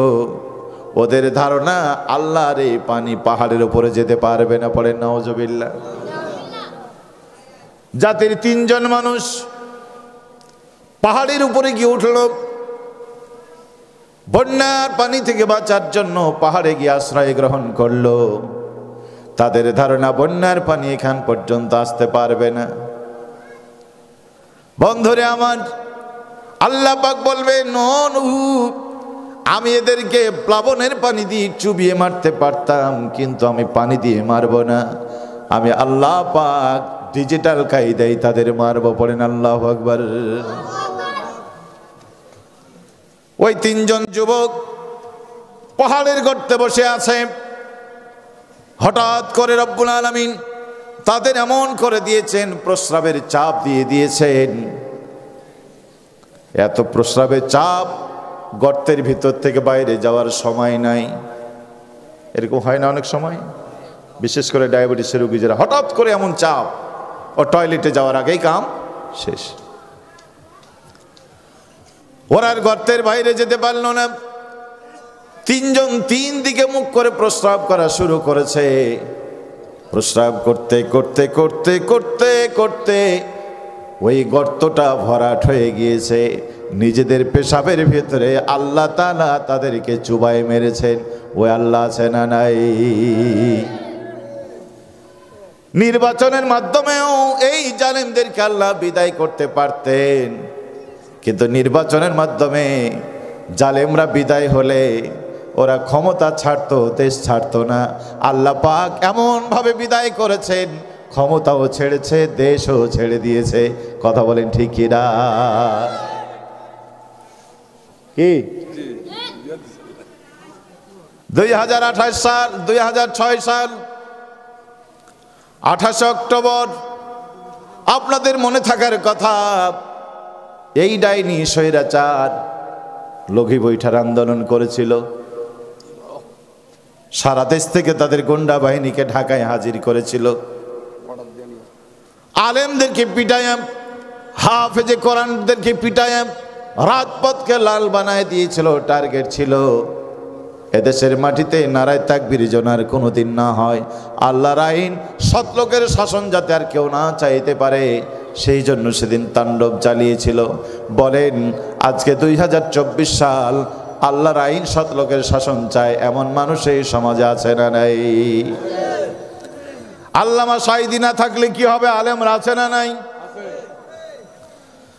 বন্ধু আমার, নবুয়তের 7ম বছরের বিশ্বনবী জেলখানায়, 3টা বছর আমার হাবিব জেল খাটলেন। 13তম বছরে হিজরত করে মদিনায় চলে গেলেন। 7টা বছর দিনের দাওয়াতের কাজ করলেন। 8ম হিজরিতে নবী আমার মক্কা বিজয় করতে আসলেন। মধ্যখানে মাত্র 14 বছর। এই 14 বছরে নবীজি একা রাতের অন্ধকারে চলে গিয়েছিলেন। সেই নবী আজকে একা নয়, সাথে আছে তার 10,000 সৈনিক। পড়েন আল্লাহু আকবার। সবার হাতে তরবারি। এসেছিলেন রাতের বেলায়, আজকে ফিরে যাচ্ছেন নবী দিনের বেলায়। এত শক্তি আল্লাহ পাক তার হাতে তুলে দিয়েছেন, কাফের বেঈমানরা তার সামনে দাঁড়াবার শক্তি রাখে নাই। শত শত বছর ধরে মূর্তি তৈরি করেছিল। আল্লাহর ঘর কাবা ঘরকেও মূর্তি দিয়ে ভরে দিয়েছিল। বিশ্বনবীর সাহাবীরা কয়েক ঘন্টার ব্যবধানে সকল মূর্তিকে ভেঙে চুরে মাটির সাথে গুড়িয়ে দিয়েছিল। বলেন ঠিক কিনা?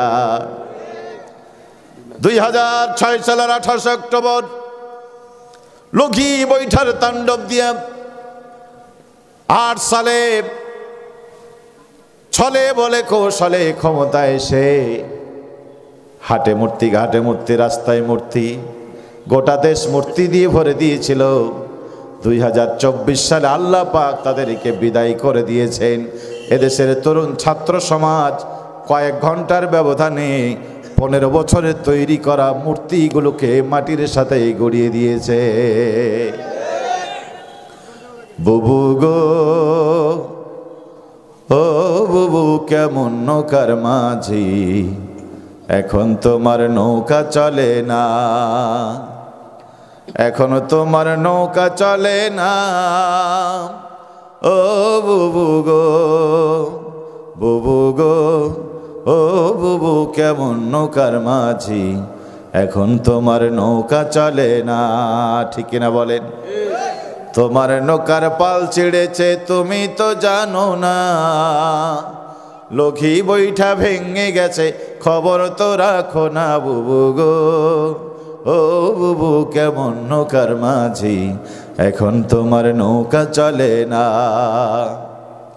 সব খুনিদের বিচার বুবু হবে আনা আনা, তোমার বিচার হবে বুবু পুরুষ হলো আনা। বুবু গো ও বুবু কেমন নৌকার মাঝি, এখন তোমার নৌকা চলে না। ঠিক না? এই মহিলার মাথা থেকে পা পর্যন্ত মিথ্যা দিয়ে ভরা। ঠিক কিনা বলেন? ক্ষমতায় আসার আগে বলেছিল আমরা ক্ষমতায় গেলে বাবার হত্যার প্রতিশোধ নেব না। আসার পরে পরেই শুরু করেছে। ঠিক না?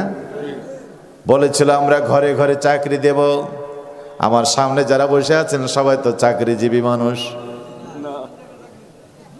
বলেন তার এই কথা সত্য না মিথ্যা? চাকরি তো দিলই না, বরং ঘরে ঘরে মামলা দিয়েছে। ঠিক কিনা বলেন?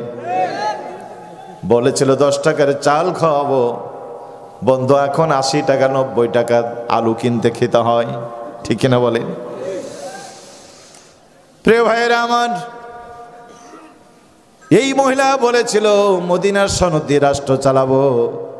বিগত দেশ চালিয়েছে, আবু জাহেলের সংবিধান ফেল মেরে গেছে, আয়না ঘর তৈরি করে বাংলাদেশকে তাম পৃথিবীতে কলঙ্কিত করেছে। বলেন ঠিক কিরা? এ বলেছিল যে হাসিনা পালাই না, বলে নাই? জি না, হাসিনা নিজেও বলেছে শেখ মুজিবের মেয়ে হাসিনা পালাই না। আছে না গেছে? তার এই কথা সত্য না মিথ্যা? আবার বলছিল চট করে চলে আসব। 3 মাস হয়ে গেল বুবু, আজও আসে না। বলেন ঠিক কিরা? কোরআন বলছে ওয়াইলু ইয়াউমাইজিল লিল মুকাদ্দিবিন, মিথ্যাবাদীদের ধ্বংস সুনিশ্চিত। মিথ্যার উপরে দাঁড়ায় যারা, ধ্বংস হয়ে যায় তারা। মুসা আলাইহিস সালামের আন্দোলন ঠেকাতে পারে না ফেরাউন। কারণকে ডেকে বলে কারণ তুই কিছু পারিস। কারণ বলল মহারাজ আমাকে 2টা দিন সময় দাও, মুসার আন্দোলন আমি থামায় দেব। এক বৃদ্ধা মহিলাকে ভাড়া করে কোটি টাকার বিনিময়ে বলল মুসা যখন বক্তব্য দিবে তুই দাঁড়ায় বলবি মুসা লেকচার দিও না, তুমি তোমার ঘরে যাও। পরে নাউজুবিল্লাহ। হাজার হাজার মানুষের সামনে নবী মুসা আলাইহিস সালাম বক্তব্য দিতে দাঁড়িয়েছেন, আর ওই মহিলা ধর্ষণের অভিযোগ নিয়ে দাঁড়িয়ে গেছে। আল্লাহ পাকের সহ্য হয়। আল্লাহ পাক ডাইরেক্ট অ্যাকশন দিয়ে মহিলাকে প্যারালাইজ করে দিয়েছেন, কাঁপতে শুরু করেছে। মুসা আলাইহিস সালাম বুঝতেই পারলেন একটা কিছু ঘটনা ঘটেছে। মেয়েটি জোড়হাত করে মাপ চাই, নবী মুসা তারে মাফ করলেন। বলো মা কি ব্যাপার তোমার?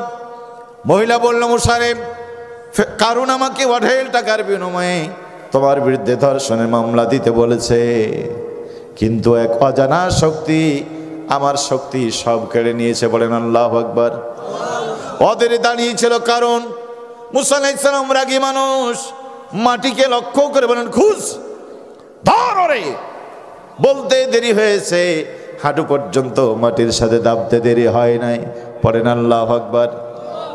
মুসা আলাইহিস সালামের বিরুদ্ধে ধর্ষণের মামলা দিতে গিয়া ফেরাউন ধ্বংস হয়ে গেছে। প্রিয় ভাইয়েরা আমার, আল্লামা মামুনুল হককে ধরে নিয়ে স্ত্রীকে দেয়া ধর্ষণের মামলা দিয়েছিল তারা। বিশ্ব সেরা বিশ্বনন্দিত মুফাসসির 50 বছর কোরআনে দাওয়াত দিয়েছেন। সোনার মানুষটারে ধর্ষণের অভিযোগ দিয়েছিল।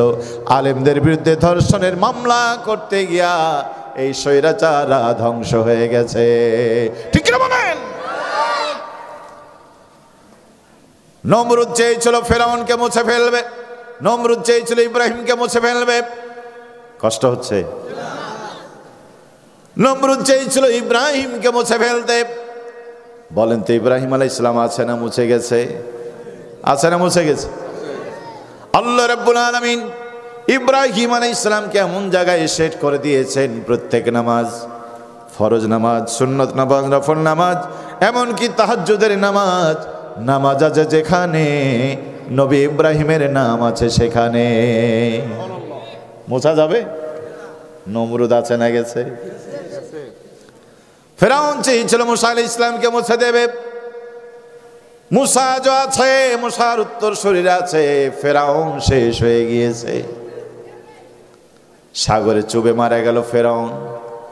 ক্ষমতায় যখন ছিল সব তাদের লোক।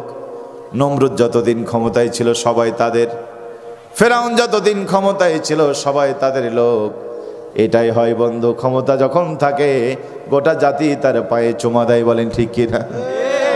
এই স্বৈরাচার যখন ছিল সবাই তাদের লোক, রিক্সাওয়ালা, ঠেলাওয়ালা, মজুর, এমনকি হুজুর হুজুর হুজুর হুজুররা বলল তুমি আমাদের মা জননী।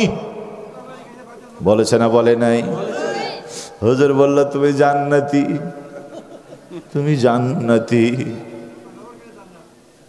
কিন্তু যখন ফেরাউনের কবর হলো, কোরআন কি বলে শোনেন, ফামা বাকাত আলাইহিমুস সামাউ ওয়াল আরদ ওয়া কানু মুনজারিন। কোরআন বলছে এই ফেরাউন আর নমরুদ যখন ধ্বংস হলো, না আকাশবাসী তাদের জন্য কেঁদেছিল, না জমিনবাসী তাদের জন্য কেঁদেছিল। কাঁদে না তো কাঁদেই নাই, তাদের জন্য কাঁদবে এমন পরিবেশ আমি আল্লাহ রাখি নাই। আল্লাহু আকবার। এত বড় নেতা চলে গেল, প্রাণের নেতা চলে গেল, যার পায়ে সিজদা দিয়েছিল। এত বড় নেতা চলে গেল, জাতি কিছু তো বলেছে, বলেছে না? কি বলেছিল? কোরআন বলছে কুতিয়া দাবিরুল কওমিল্লাযীনা জালামু ওয়ালহামদুলিল্লাহি রাব্বিল আলামিন। জালিমের পতন যখন হয় গোটা জাতি বলেছে আলহামদুলিল্লাহ। সেদিন এক মাহফিলে প্রায় এক আওয়ামী লীগের নেতা বসে আছে। আমি বললাম যে ওরা যে চলে গেছে তাতে কি আপনি খুশি? উনি বলছেন জি আমিও খুশি। তার মানে কি? কোরআন বলছে গোটা জাতি বলছে আলহামদুলিল্লাহ। ঠিক কিনা বলেন? সম্মানিত ভাইয়েরা আমার, এই পৃথিবীর কোন স্বৈরাচার বিদায়ের কালে জাতির উদ্দেশ্যে কোনো বক্তব্য দিয়ে যেতে পারেন নাই। বিশ্বনবী যখন দুনিয়া থেকে যাবেন, গোটা উম্মতের সামনে তিনি বক্তব্য দিলেন, লম্বা বক্তব্য দিলেন। গোটা জাতির জন্য কিয়ামত পর্যন্ত প্রয়োজনীয় সব কথা আমার প্রিয় হাবিব লক্ষাধিক মানুষের সামনে বললেন। বলেন আল্লাহু আকবার। বক্তব্য শুনেই বোঝা যাচ্ছিল প্রিয় হাবিব আর থাকবে না। বলেন ঠিক কিনা? নেতা তো মনে হয় চলে যাওয়ার আগে জাতিকে সব বোঝায়া যায়। আমার নিজামী মুজাহিদ ফাঁসির আগে পরিবারের কাছে, জাতির কাছে বলার সুযোগ ছিল না, পরিবারের কাছে সব কথা বলে গেছে। এমনকি ফাঁসির মঞ্চে যাবেন লুঙ্গি পরে না পাজামা পরে, সেটাও পরামর্শ করেছেন। জানাজা বড় ছেলে দেবে না ছোট ছেলে দেবে, সেটাও পরামর্শ করেছেন। স্ত্রী সাথিয়া যাবে কি যাবে না সেটাও বলে দিয়েছে। মুসলিম জাতির নেতারা যাওয়ার কালেও জাতিকে সাথে রেখেছে, কিন্তু জালেমরা ক্ষমতা দিয়ে জাতিকে সাথে রেখেছে। যাওয়ার কালে কেউ জাতির উদ্দেশ্যে কোনো বক্তব্য দিয়ে যায় নাই। ইতিহাস দেখেন, নমরুদ যখন বিদায় হয় জুতা পিটা খাচ্ছে, জুতা জুতা, জাতির কথা কি ভাববে? হ্যাঁ, জাতির কথা ভাবনার কোনো সুযোগ নাই, শুধু জুতা পিটা খেয়ে চলে গেল বেচারা, জাতির উদ্দেশ্যে কোনো বক্তব্য দিল না। ফেরাউন তো সাগরে ডুবে মরছে, জাতির কথা বলবে কি? আব্রাহা হঠাৎ করে পাখির আঘাতে, পাথরের আঘাতে দুনিয়া থেকে বিদায় হলো, বলবেটা কি? আবু জেহেল বদরের প্রান্তরে ছোট্ট ছেলের আঘাতে মারা গিয়েছে, ওই চিন্তায় বেচারার ঘুম আসে না। মারলে তো মারলে, ছোট না মারলে। জাতির উদ্দেশ্যে কোনো বক্তব্য দেওয়া। সর্বশেষ ফেরাউন বিদায় হলো। 5 তারিখ পর্যন্ত বুলেটের ওপরে বাংলাদেশ রেখে রেখে দুপুর বেলায় যখন চলে যাবে, বললো চলেই তো যাচ্ছি, জাতির উদ্দেশ্যে একটা বক্তব্য দিয়ে যায়। সেনাবাহিনীর প্রধান বলল, ম্যাডাম সেই সময় হাতে নাই। ঠিক কিনা বলেন? তাহলে একটা রেকর্ড করে দিয়ে যে পরে চালাই দিও। তারা বলল, না সেই সময়ও নাই। ইতিহাসের পাতায় আমার চোখ যাই, সাদ্দাত নিজের রব দাবি করেছিল, জান্নাত জাহান্নাম তৈরি করেছিল, সাজানো জান্নাত উদ্বোধন করতে যাচ্ছে সাদ্দাত। মালাকুল মউত আজরাইল আলাইহিস সালাম ছদ্মবেশে তার সামনে হাজির হয়ে বলল, দাঁড়াও। সাদ্দাত চিন্তা করলো, ফকির বেটা এসেছে, বলো বেটা ভিক্ষা করা জায়গা পারি না, চলে যা। আজরাইল বলল, আমি সাধারণ কোনো ভিক্ষুক নই, গুরুত্বপূর্ণ কথা তোমার কাছে নিয়ে এসেছি। ধমকের উপর ধমক, কিন্তু সেই মুসাফির যায় না। ওটা কি মুলবি নাকি? ধমক দিলে মুলবি কাবু হয়, আজরাইল কাবু হবে? আমার ভাই দীর্ঘদিন আপনাদের খেদমতে আছে, তাকে ধমক দিয়ে তাড়ানো যায়? আজরাইল কোনোদিনও আসেনি, একদিন আসবে, ধমক দিয়ে তাড়াতে পারবেন না। বলেন ঠিকই না? সাদ্দাত শুধু ধমক দেয়। মুসাফির বলে, ধমক দিয়ে কাম নাই, কথা একটু আছে শোনো। না ছোড় বান্দা দুজনেই। সাদ্দাত ঘোড়ার পিঠ থেকে মাথা একটু নিচু করেছে, বল কি বলবি? কানের কাছে মুখ নিয়ে আস্তে করে বলল, তুমি আমাকে মুসাফির ভাবছো, আমি তা না, আমি কিন্তু মালাকুল মউত আজরাইল। আজরাইলের কথা শুনলে মাস্তানের মাস্তানি থাকে থাকে। এখানে অনেক বড় বড় মাস্তান আছেন, আমি গ্রামুলকে মাটি সরাইয়া পুঁতে ফেলবেন, আপনার বিরুদ্ধে কেউ কথা বলতে পারবে না। ভারতে কত মুসলমানকে পিটায় মারছে, আমরা একজন হিন্দুর গায়ে হাত তুলি নাই, মানবতাবাদীরা কথা বলে নাই। চিন্ময় দাস আমাদের আলিফ আইনজীবীকে প্রকাশ্যে আদালতে কুপিয়ে মারল, আইন শৃঙ্খলা বাহিনী তারে গ্রেপ্তার করেছে। এই নিয়ে ঠাকুর দাদার মাথায় আগুন জ্বলে গেছে। ঠিক না বলেন? মুসলমানদেরকে নিয়ে ছিনিমিনি খেলো না। এক মহিলার প্রেমে পড়ে তুমি যা করছো, তোমাকে হিসাব দিতে হবে। মুসলমানের বিরুদ্ধে গিয়ে তোমার রাজ্য খানখান হয়ে যাবে। ঠিক কিনা বলেন? তোমাদের পূজা মণ্ডপ আমরা পহরা দিয়েছি, তোমাদের গুরুত্বপূর্ণ নেতাদেরকে আমরা পহরা দিয়েছি। আমরা সেই জাত, অন্যের ধর্মকে সম্মান করতে জানি আমরা, অন্যের ধর্মের নেতাদেরকে সম্মান করতে জানি আমরা। তোমরা আমাদের ঘর ভেঙে দিয়েছো, মসজিদ ভেঙে দিয়েছো, আমরা একটা মন্দিরে হাত দেই নাই। ঠিক কিনা বলেন? এমন ধৈর্যের পরিচয় দেওয়ার পরও যদি বেয়াদবি ছেড়ে না দাও, এ মুসলিম জাতি যদি জেগে ওঠে, তোমার দোসর স্বৈরাচার ভেবেছিল আমার কেউ ক্ষমতা থেকে নামাতে পারবে না। আবু সাইদের উত্তর শরীরা যেমন বুকের কলিজা দিয়ে 1 মাসে বিদায় করে দিয়েছে, এই জাতি যদি জেগে ওঠে তোমাদেরকেও বিদায় করে দেবে। ঠিক কিনা বলে? বাংলাদেশে বসে বাংলাদেশের আলো বাতাসে থেকে হিন্দুত্ববাদী ব্রাহ্মণ্যবাদী শক্তি তোমাদের মাথা চাড়া দেখে আমাদের আশঙ্কা লাগে। আমরা আমাদের ভাইদেরকে বলতে চাই, ক্ষমতা যদি থাকে নিজের পরিচয় দিয়ে আসো, আওয়ামী লীগ হয়ে আসো, হিন্দু সেজে আসবে না, ইসকন সেজে আসবে না। ঠিক কিনা বলেন? দেশের মানুষের জন্য যদি কিছু করে থাকো, দেশের মানুষের কাছে এসে পরিচয় দাও। চোর হয়ে আসবে না, ডাকাত হয়ে আসবে না। জাতি তোমাদেরকে চোর ডাকাত দেখতে চায় না। বলেন ঠিক কিনা? বাড়িতে সাপ আসে, মুরব্বীরা বলে যে সাপ মারার আগে একটু জিজ্ঞেস করো যে তুমি সাপ না আর কিছু। জিনেরা নাকি সাপের রূপ ধারণ করে। তো যদি জিন হয় তাহলে কেটে পড়ে। এখন সাপ যদি বারবার জিনের রূপ ধারণ করে আসে, মালিক কদিন তারে জিজ্ঞেস করবে? কি ঠিক কিনা বলে? হয় তুমি তোমার রূপ ধরে আসো, নইলে ঘর ছাড়ো। তুমি যদি রূপ চেঞ্জ না করে, রূপ চেঞ্জ করে আসো, জাতি তোমাকে ছেড়ে দিবে না। ঠিক কিনা বলেন? বন্ধুরে আমার, সাদ্দাত বলল, বুঝেছি তুমি আজরাইল, আমার আর ক্ষমতা নেই, শুধু ভিতরে গিয়ে উদ্বোধন করে দিয়ে চলে আসবো। মালাকুল মউত আজরাইল বললেন, শোনো, ভিতরে গিয়ে উদ্বোধন করা তো দূরের কথা, ঘোড়ার পিঠ থেকে নামবা সেই সময় পর্যন্ত হবে না। যতটুক সময় ছিল তর্ক করে কাটিয়ে দিয়েছ, আর তোমার সময় নাই।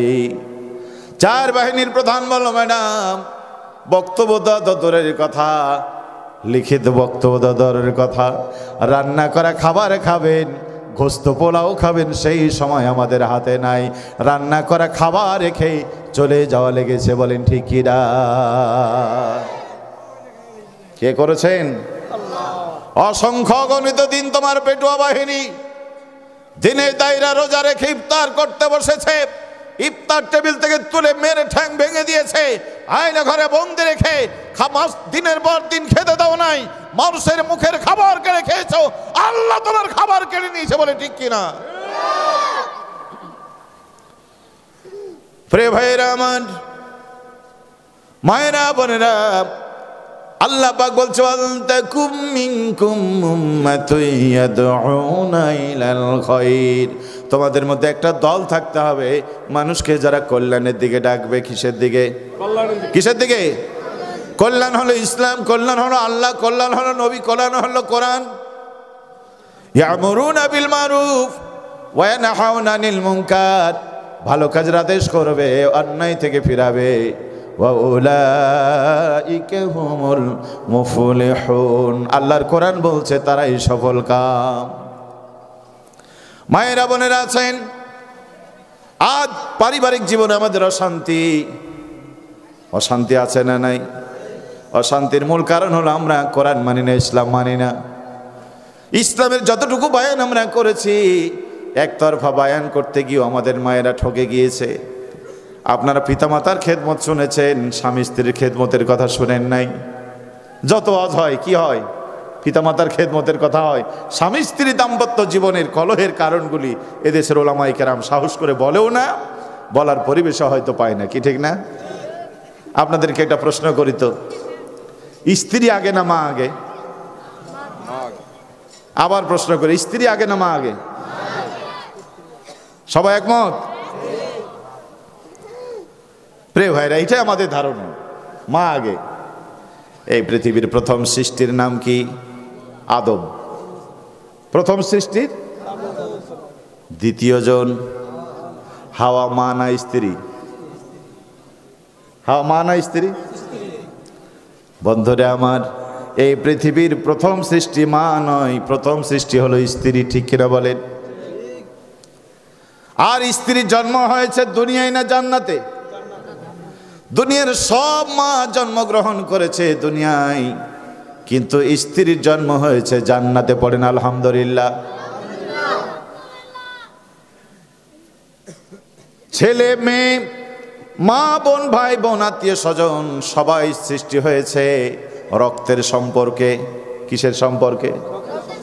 রক্ত হয় দেহ থেকে, দেহ হলো মাটি থেকে, এজন্য দেহ মাটির সাথে মিলিয়ে যাবে, মা বোন, ভাই বোন, আত্মীয় স্বজনের সম্পর্ক নষ্ট হয়ে যাবে। কিন্তু বন্ধু, স্ত্রীকে আল্লাহ তাআলা মাটি থেকে, দেহ থেকে তৈরি করেন নাই, স্ত্রীকে তৈরি করেছেন আদমের বাম পাশের হাড় থেকে। তার মানে স্ত্রীর সম্পর্ক হলো আত্মার সম্পর্ক। আত্মা হলো আল্লাহর তৈরি। মানুষ মরে যাবে, আত্মার মরণ হবে না, স্বামী স্ত্রীর সম্পর্ক ছিন্ন হবে না। পড়েন আলহামদুলিল্লাহ। এই সমাজে অনেক সময় আমরা ভুল করি। কোরআন বলছে, হুন্না লিবাসুল লাকুম ওয়া আনতুম লিবাসুল লাহুন্না, স্ত্রী তোমাদের পোশাক, তোমরা তাদের পোশাক। পোশাকের কথা কেন বললেন? এই মোবাইলটা আমার সব সময় সাথে থাকে, চশমাটাও সাথে থাকে, ঘড়িটাও থাকে।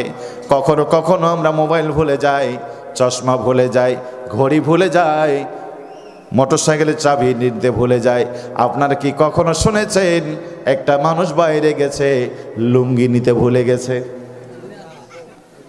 লুঙ্গি নিতে ভুলেন আপনারা? আল্লাহর উদাহরণটা দেখেন, তারা তোমাদের পোশাক, তোমরা তাদের পোশাক। পোশাক যেমন একটা মানুষের ইজ্জত আবরু ঢেকে রাখে, স্ত্রী মানুষের চরিত্রকে ঢেকে রাখে, স্বামী তার স্ত্রীর চরিত্রকে সংরক্ষণ করে, ঠিক কিনা বলেন? পোশাক ছাড়া যেমন বাইরে যাওয়া যায় না, স্ত্রীকে বাদ দিয়ে স্বামী নয়, স্বামীকে বাদ দিয়ে স্ত্রী নয়। বন্ধুরে আমার, মা মায়ের জায়গায়, বাবা বাবার জায়গায়, স্ত্রী স্ত্রীর জায়গায়। আল্লাহ পাক বলছেন, স্ত্রীর ভিতরে তোমাদের জন্য আমি প্রশান্তি রেখেছি, স্ত্রীর ভিতরে তোমাদের আমি মানসিক শান্তি রেখেছি। আল্লাহ পাক হযরত আদম আলাইহিস সালামকে সৃষ্টি করলেন, চতুর্দিকে অসংখ্য নাজ নিয়ামত, কিন্তু আদম আলাইহিস সালামের মনে কোনো শান্তি নাই। মনটা কেন যেন আনচান করে, কি না পাওয়ার বেদনা তারে ধাওয়া করে, মুখ খুলে বলতেও পারে না। আল্লাহ অন্তরের খবর জানে না। আদম আলাইহিস সালাম ঘুমিয়ে আছে, জিবরাইলকে ডেকে বলেন, যাও জিবরাইল, আমার আদমের বাম পাশ থেকে নরম একটা হাড্ডি বের করে হাওয়ারে তৈরি করে দাও। আদম আলাইহিস সালাম চোখ খুলে দেখলেন ষোড়শী সুন্নতি, বিশ্ব সুন্দরী একটা মেয়ে তার পাশে শুয়ে রয়েছে। দেখার সাথে সাথে মনের অশান্তি দূর হয়ে গেছে। পড়েন আল্লাহু আকবার। আদম আলাইহিস সালাম হাত বাড়ালেন, আল্লাহ পাক বলেন, আদম, তোমার জন্য আমি সৃষ্টি করেছি, তবে কিছু নিয়ম নীতি আছে, এই নিয়ম নীতি না মেনে তার দিকে হাত বাড়ানো যাবে না, ঠিক কিনা বলেন? আমার ভাইয়ের টাকা আছে সোনালী ব্যাংকে, আর আমার ভাইয়ের টাকা আছে অগ্রণী ব্যাংকে। ভাই আমার চেক নিয়ে 5 লক্ষ টাকা বের করে 1000 টাকার নোট, 500 টাকার নোটগুলি গুনছে আর গুনছে, উল্টায় উল্টায় দেখছে। আমার ভাই ওই টাকাগুলি দেখে হাত সুসুড় করছে, হারে যদি একবার দেখতে পেতাম, যদি একবার টাকাগুলি উল্টাতে পেতাম, কতই না মজা হতো। বলেন তো, এই টাকা এখানে যদি হাত দেয় মায়ের খাবে না? এই টাকা দেখে যদি আপনার ভালো লাগে, আপনি চলে যান আপনার ব্যাংকে, আপনিও চেক দেন, আপনিও নোট নিয়ে আসেন। সোনালী ব্যাংকের 500 টাকা, অগ্রণী ব্যাংকের 500 টাকা, এই 500 নোটের ভিতরে কোনো পার্থক্য আছে নাকি? এই টাকাগুলির মালিক উনি, ওই ব্যাংকের টাকার মালিক আপনি। আল্লাহ পাক নারীদেরকে সৃষ্টি করেছেন, রাস্তাঘাটে দেখে আপনার মন খারাপ হয়, রাস্তাঘাটে দেখে আপনার মেজাজ খারাপ হয়ে যায়। নবী আমার বলে, ঘরে যাও, ঘরে তোমার বৈধ একই জিনিস, এই 500 টাকার নোট দেখে তোমার যেমন মন ভালো হয়ে খারাপ লেগেছিল, তোমার ঘরেও 500 টাকা, ওইটা যখন দেখবা তোমার মনের প্রশান্তি চলে আসবে। বলেন ঠিক কিনা? মায়ের কাছে সব বলা যায় না, বাবার কাছে সব বলা যায় না, ছেলের কাছে সব বলা যায় না। এই পৃথিবীর 2 জন বিশ্বস্ত বন্ধু, জীবনের সব কথা বলা যায়, একজন তার নাম আল্লাহ, আর এই পৃথিবীতে জীবনের সব কথা বলা যায়, তার নাম হলো স্ত্রী। বলেন ঠিক কিনা? প্রিয় ভাইয়েরা, মায়েরা, মা বোনদের উদ্দেশ্য বলি, মায়েরা, মা তো মা, মায়ের বিকল্প নাই, মায়ের বিরুদ্ধে কোনো কথা আমাদের বলা চলবে না।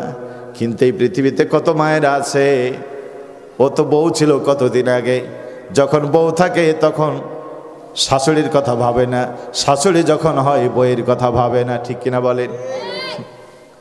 একই দিনে মেয়েরও বিয়ে হয়েছে, ছেলেরও বিয়ে হয়েছে, এরকম হয় না?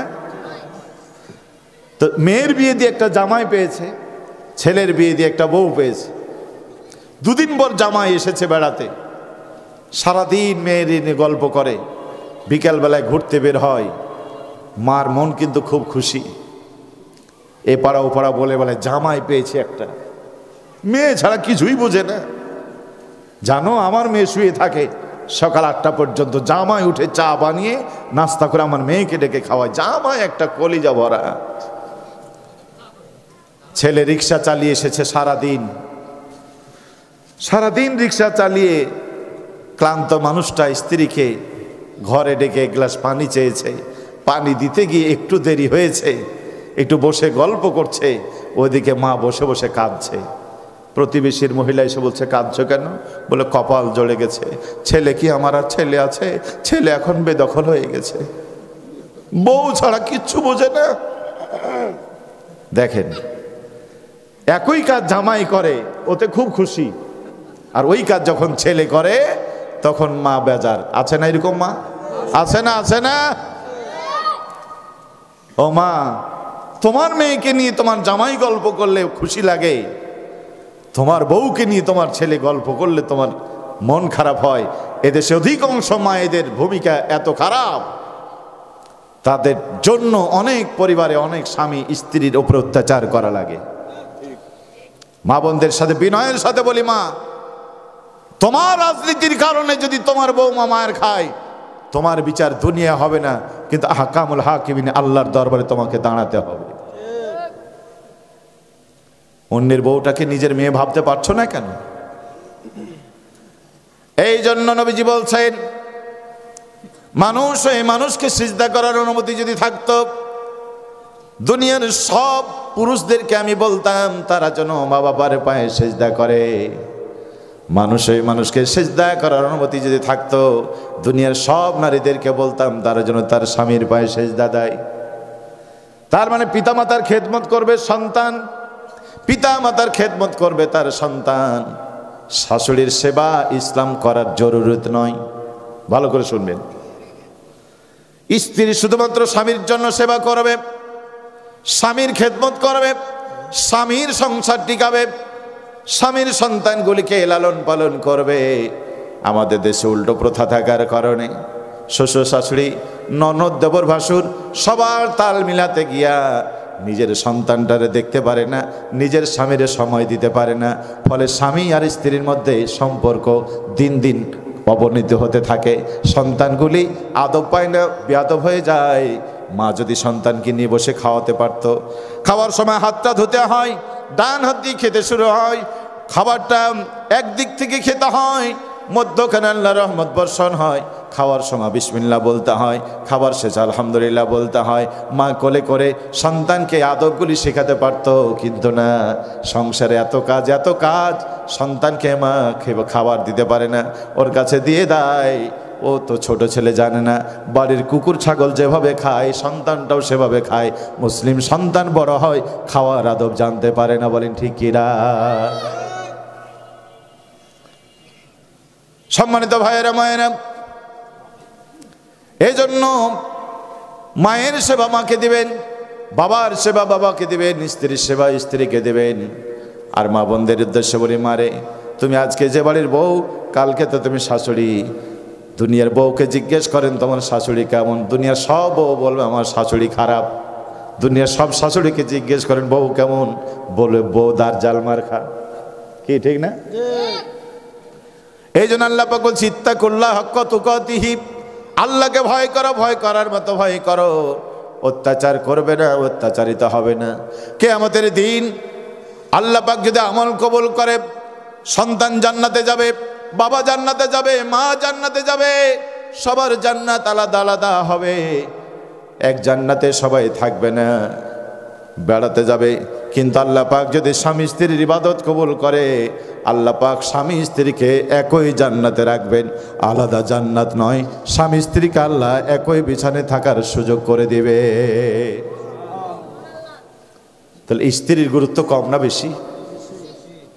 আমাদের কাছে আছে? আছে? নাই।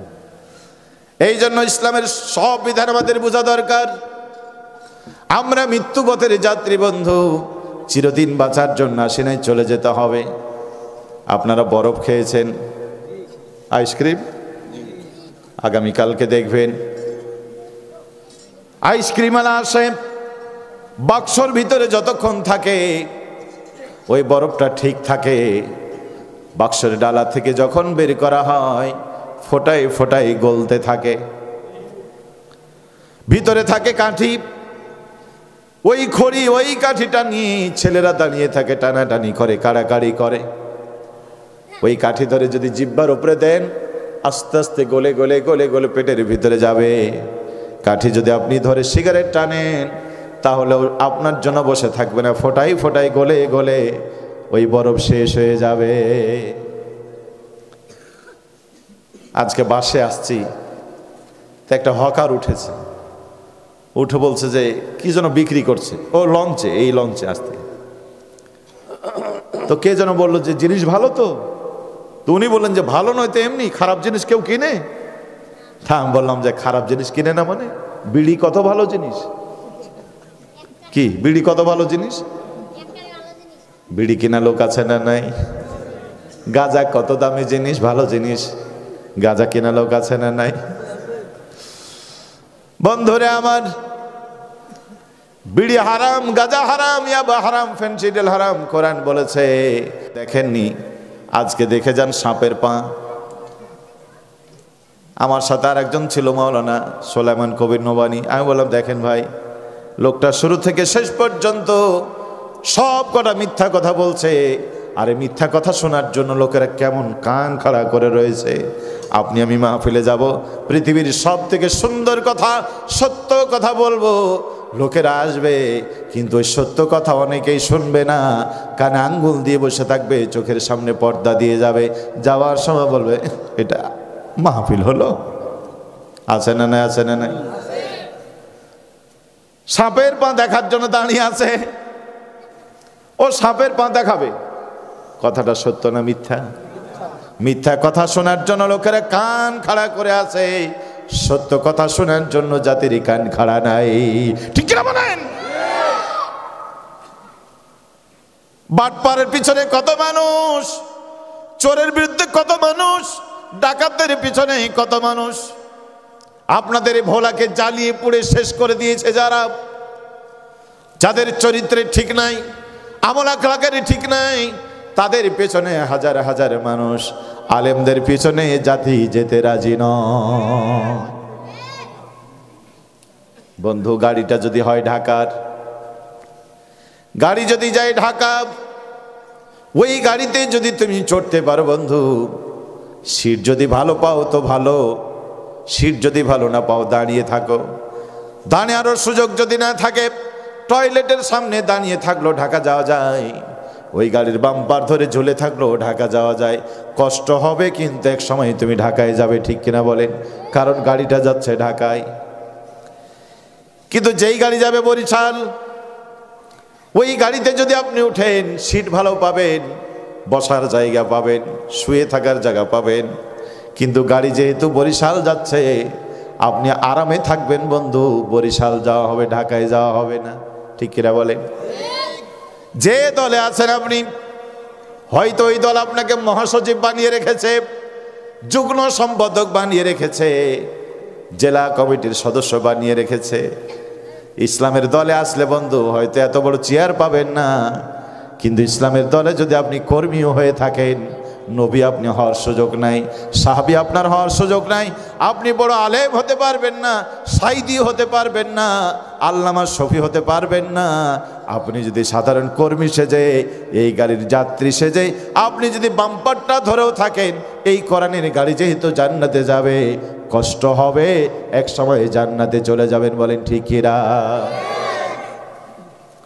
প্রিয় ভাইরা আমার, বলছিলাম যে এই কথা বরফ ফোটায় ফোটায় ফোটায় ফোটায় গলে যাবে। বরফ যখন গলে গলে শেষ হয়ে যাবে, হাতে থাকবে কি? হাতে কি? কত দাম? কত দাম? এই কাঠির কত দাম? কাঠির কোনো দাম আছে? এই কাঠির কোনো দাম নেই। এই কাঠি ফেলে দিয়ে চলে আসে। মায়েরা বোনেরা ভালো করে কান লাগান, এই কাঠি কেউ ঘরে আনে না। আমি ইকরামুল হক, এই দেহটা হলো কাঠি, হায়াত হলো তার বরফ। আমার ভাই মাওলানা আব্দুল হক, দেহটা হলো তার কাঠি, হায়াত হলো তার বরফ। এই দেহের সাথে হায়াতের বরফটা আছে বলে এই কাঠির এত মূল্য। এসে বসছিলেন নিচে, কমিটির লোক ওনাকে জোর করে ধরে নিয়ে বসিয়েছেন সভাপতির আসনে। এটা শুধুমাত্র কাঠির সাথে হায়াতের বরফ আছে বলে তারা এখানে বসিয়েছেন। বলেন ঠিক কিনা? মায়ের পেট থেকে যেদিন এসেছি সেদিন থেকে হায়াতের বরফ গলতে শুরু করেছে। ঘুমিয়ে থাকলো গলে যাবে, জেগে থাকলেও গলে যাবে, মসজিদে গেলেও গলে যাবে, না গেলেও গলে যাবে। কোরআন তেলাওয়াত করে রাত কাটালো, হায়াতের বরফ গলে যাবে। ফেসবুক দেখে দেখেও রাত কাটালে হায়াতের বরফ গলে যাবে।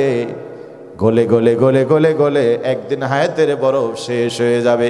পড়ে থাকবে কি কি কত দাম, কত দাম। এখন যদি হায়াতের বরফ শেষ হয়ে যায়, আব্দুল হকের কাঠি বাড়ি নিয়ে যাবে বটে, কিন্তু ওই ঘরে না, যে ঘরে তিনি 40 বছর থেকেছেন ওই বিছানায় নয়, যে বিছানায় তিনি 40 বছর থেকেছেন ওই বালিশ থাকবে বাড়িতে, ওই বালিশ মাথার নিচে দেবে না বন্ধু। এই খড়ি নিয়ে যাবে কালকে সকাল পর্যন্ত, কালকের বিকাল পর্যন্ত ওই খড়ি বারান্দাও পড়ে থাকবে না, ওই খড়িকে টান দিয়ে কবরে নিয়ে যাবে। যাবেন কোথায়, যাচ্ছেন কোথায়? কোরআন হাদিস তো বলেইছে, আধুনিক বিজ্ঞান কবরের উপরে গবেষণা চালিয়ে বলছে মানুষকে যখন কবর দেওয়া হয় মাত্র 6 দিন, কয় দিন? 6 দিন পরে হাত পায়ের নখগুলি খসে যায়। ও মায়েরা বোনেরা, যেই চুলের পিছনে তোমার এত সময়, স্বামীর এত টাকা, এত সাবান, এত শ্যাম্পু, এত প্রসাধনী, যেই চুলকে নিয়ে তোমার এত আনন্দ, আধুনিক বিজ্ঞান বলছে কবরে যেদিন যাবা 9 দিন পরে চুলগুলি আপন মনে খুলে খুলে পড়ে যাবে। এই পেটে একটু ব্যথা করলে ডাক্তারের কাছে যাও, রাতের বেলা একটু পেট ব্যথা করলে দৌড়াও, ছেলেরা ডাকেন, মায়েরা ডাকেন, স্ত্রীরা ডাকেন, মরে গেলাম বাঁচবো না। বিজ্ঞান বলছে মাটি যেদিন দেওয়া হয় 17 দিন পরে পেটটা ফেটে যায়, পোকা মাকড়ের খাবার হয়ে যায়। আল্লাহু আকবার। 60 দিন যেতে না যেতে শরীরের সব গোস্তগুলি খুলে খুলে পড়ে এটা কঙ্কাল পড়ে থাকে। 90 দিন যেতে না যেতে হাড়ের সব জোড়গুলি খুলে আলাদা হয়ে যায়। 6 দিন পরে নখ খসে যাবে, 9 দিন পরে চুল। 6 দিন পরে নখ খসে যাবে, 9 দিন পরে চুল। কবর গাহের সামানা নিতে কইরো না কেউ ভুল, কবর জায়গা ভালো নয়, আমল দিয়ে কবর গৃহ সাজিয়ে নিতে হয়। 17 দিন পরে পেট ফেটে পোকার খাদ্য হবে, 60 দিন পরে গোস্ত রবে না, কঙ্কাল পড়ে রবে। 90 দিন পরে হাড়গুলো সব আলাদা হয়ে রয়, কবর জায়গা ভালো নয়, আমল দিয়ে কবর গৃহ সাজিয়ে নিতে হয়। জোরে বলেন ঠিক কিনা? ওই দিন সামনে না পিছনে? আরো জোরে বলেন সামনে না পিছনে? লোকেরা বলবে ইয়া লাইতানি কাদ্দামতু লিহায়াতি, ইয়া লাইতানি কুনতু তুরাবা। মাটির সাথে যদি মিশে যেতাম, আগেই যদি কিছু করতাম। আল্লাহ একবার সুযোগ দাও, একবার দুনিয়ায় পাঠাও, এবার যদি যেতে পারি মালিক, তোমার দেওয়া জান, তোমার দেওয়া মাল তোমার রাস্তায় কুরবান করে দেব। ওয়া কুম মিনাস সালিহিন, সত্যবাদীদের সাথী হয়ে যাব। আর কোনোদিন কার্পণ্য করব না, বকিলি করব না। আল্লাহ বলবে তোরে আমি চিনি, ঠিক কিনা বলেন? তোরে আমি চিনি। অসুখ যেদিন ধরেছিল আমারে ডেকেছিলি, মসজিদের হুজুরের কাছে দোয়া চেয়েছিলি, সাদকা দিতে চেয়েছিলি, আমি আল্লাহ তোরে সুস্থ বানিয়েছিলাম। ওর পর থেকে আর কোনোদিন মসজিদে পা দেয় নাই, এমন মানুষ এই সমাজে আছে না নাই? আমাদের দেশের বড় নেতা, অহংকারী নেতা ওবায়দুল কাদের এত অসুস্থ, সারা দুনিয়ার চিকিৎসা ফেল। সিঙ্গাপুরে যে ছিলেন, গোটা জাতি ভাবছিল কাকা বোধহয় মারা যাবে। রব্বুল আলামিন দয়া করে হায়াত দিলেন, সুস্থ বানালেন। মৃত্যুর দুয়ার থেকে ফিরে এসেও বুঝলো না, আলেমদের বিরুদ্ধে বিষোদ্গার করে করে এখন দেশ থেকে পালায় গিয়েছে। বলেন ঠিকই না? আল্লাহ পাক বললেন আমি তোরে চিনি, বান্দা আর নয়। কোরআন তো এসেছিল, আজান তো হয়েছিল, আলেমরা তো বলেছিল সেদিনের কথা শোনো নাই, ফাজুকুল আযাব, আজকে তুমি আযাব ভোগ করো, আফসোস করে কোনো লাভ হবে না। ইব্রাহিম আলাইহিস সালাম বাবাকে দাওয়াত দিয়েছিলেন, ও বাবা কেন তাদের পূজা করো? লা তাসমাউ ওয়ালা ইউবসিরু ওয়ালা ইগনি আনকা শাইয়া, যে দেখেও না। হে আমার সন্তান, তুমি কি থামবে? লা ইল্লাম তানতাহু লা নারজুমান্নাকুম, তুমি যদি এই দাওয়াত থেকে না ফিরো, পাথরের আঘাত দিয়ে তোমাকে আমি মেরে ফেলবো। বাবাকে ডেকেছিল, সন্তান ফিরে আসে নাই কিয়ামতের ময়দানে। অধৈর্য হচ্ছেন? কিয়ামতের ময়দানে ইব্রাহিম আলাইহিস সালামের বাবাকে 70 গজ আগুনের শিকল পরিয়ে টানতে টানতে ফেরেশতারা জাহান্নামে নিয়ে যাবে। ইব্রাহিম আলাইহিস সালাম সামনে দাঁড়িয়ে দেখবেন বাবাকে জাহান্নামে নিয়ে যাচ্ছে, সন্তানের কলিজায় ঝড় উঠে যাবে। আল্লাহর কাছে গিয়ে বলে, রব্বুল আলামিন, হোক না সে কাফির, কিন্তু সে তো আমার বাবা, আমার এই দৃশ্য দেখতে পারি না, বাবারে তুমি জান্নাতের ব্যবস্থা করে দাও। আল্লাহ পাক বলেন, ইব্রাহিম, সূচের ছিদ্র দিয়ে উট প্রবেশ করা যেমন অসম্ভব, কোনো কাফেরের জন্য আমার জান্নাতে যাওয়া তেমনই অসম্ভব। কান খাড়া করে শুনেন। ইব্রাহিম আলাইহিস সালাম বললেন, রব্বুল আলামিন, অত সব বুঝি না, বাবার এই দৃশ্য আমার চোখে সহ্য হয় না। তুমি চেয়েছিলে বলে আমি আমার কলিজার টুকরা সন্তানকে জবহ করতে রাজি ছিলাম। তুমি চেয়েছিলে বলে আমার স্ত্রী, আমার সন্তানকে আমি বনবাস দিয়েছিলাম। তোমার ভালোবাসার জন্য আমি আগুনে ঝাঁপ দিয়েছিলাম। ওরা যখন আমাকে আগুনে ফেলে, আমার পাঞ্জাবিটা কেড়ে নিয়েছে, টান দিয়ে আমার পরনের লুঙ্গিটাও কেড়ে নিয়েছিল। ওই আগুনে পোড়ার জন্য আমি তোমার কাছে আর্গুমেন্ট করি নাই। পোশাকে যখন হাত দিয়েছে, তখন ইব্রাহিম বলেছিল, আল্লাহ, এত বড় বেইজ্জতি তুমি মেনে নিতে পারো না, আমার পরনের লুঙ্গি খুলে দিবে, এটা চাই আমি মানতে পারি না। আল্লাহ পাক বলেন, ইব্রাহিম, ধৈর্য ধরো, কিয়ামতের ময়দানে তোমার মনে আমি কোনো কষ্ট রাখবো না। ইব্রাহিম আলাইহিস সালাম বলেন, আল্লাহ, তুমি তো বলেছো কিয়ামতের ময়দানে আমাকে কোনো কষ্ট দেবা না, খুশি করবা। বাবারে ফেরেশতারা জাহান্নামে নিয়ে যাচ্ছে, আমি সইতে পারি না, বাবারে জান্নাত দিলে আমি ইব্রাহিম বড় খুশি হয়ে যাব। আল্লাহ পাক বলেন, ইব্রাহিম, মাথা নিচু করো, পায়ের দিকে তাকাও। ইব্রাহিম আলাইহিস সালাম মাথা নিচু করে পায়ের দিকে তাকিয়ে থাকবেন। কয়েক সেকেন্ডের মধ্যে আল্লাহ রাব্বুল আলামিন ইব্রাহিম আলাইহিস সালামের বাবাকে একটা জন্তু, জানোয়ার, কুৎসিত চেহারার জানোয়ারে পরিণত করে দিবেন। বলেন সুবহানাল্লাহ। ইব্রাহিম আলাইহিস সালাম মাথা তুলবেন, পায়ের নিচে কিছুই দেখবেন না, মাথা তুলে তাকিয়ে দেখবেন বাবা নাই, সামনে একটা কুৎসিত চেহারার খব্বিশকে টেনে নিয়ে যাচ্ছে। ইব্রাহিম আলাইহিস সালামের মনে আর কোনো কষ্ট থাকবে না, কারণ বাবার চেহারা তো আর এখন দেখা যায় না। প্রিয় ভালোবাসি, বলবার উদ্দেশ্য হলো, ঈমান হারিয়ে পড়ে জাতির পিতা ইব্রাহিম যদি তার বাবার জান্নাতে নিতে না পারে, নবী নূহ আলাইহিস সালাম তার সন্তানকে যদি জান্নাতে নিতে না পারে, বিশ্বনবী যদি তার চাচা আবু তালেবকে জান্নাতে নিতে না পারে, কোন পীরের মুরিদ হয়েছো? তুমি কার উপরে ভরসা করে বসে আছো? বলে ঠিক কি না? কার উপরে ভরসা করে বসে আছো? ওয়ালা তাজিরু ওয়াজিরাতুন বিজরা উখরা, কারো বোঝা কারো ঘাড়ে দেব না। আব্দুল্লাহ, আব্দুর রহমান, হিসাব কর, তোর হিসাব তোকেই দিতে হবে, তোর কবরে তোকে যেতে হবে, তোর বোঝা তোর গাড়েই দেওয়া হবে। বাবা রেখে গেছেন সম্পদ, আনন্দে খরচ করছেন। বাবা রেখে থেকে জমি আনন্দে খরচ করছেন। ক টাকা বাবার জন্য দান করেছেন, ক টাকা বাবার জন্য সদকা করেছেন।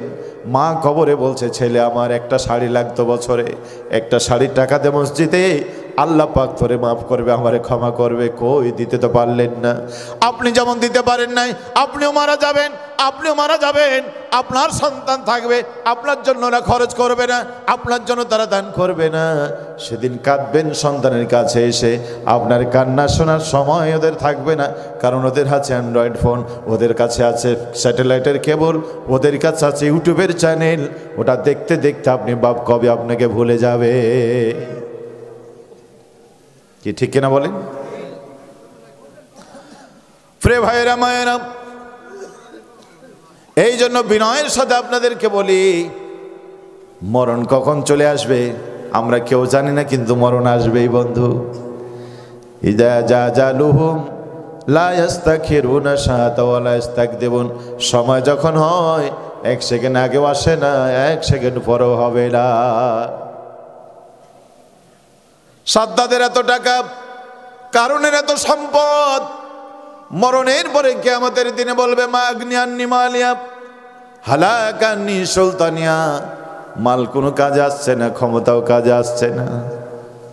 সালমান ইব রহমানের এত টাকা, ব্যারিস্টার সুমনের এত টাকা, আইনমন্ত্রী ব্যারিস্টার আনিসুলের এত টাকা, কালামানিক শামসুদ্দিন চৌধুরী মানিকের এত টাকা, কি কাজে লাগছে বলেন?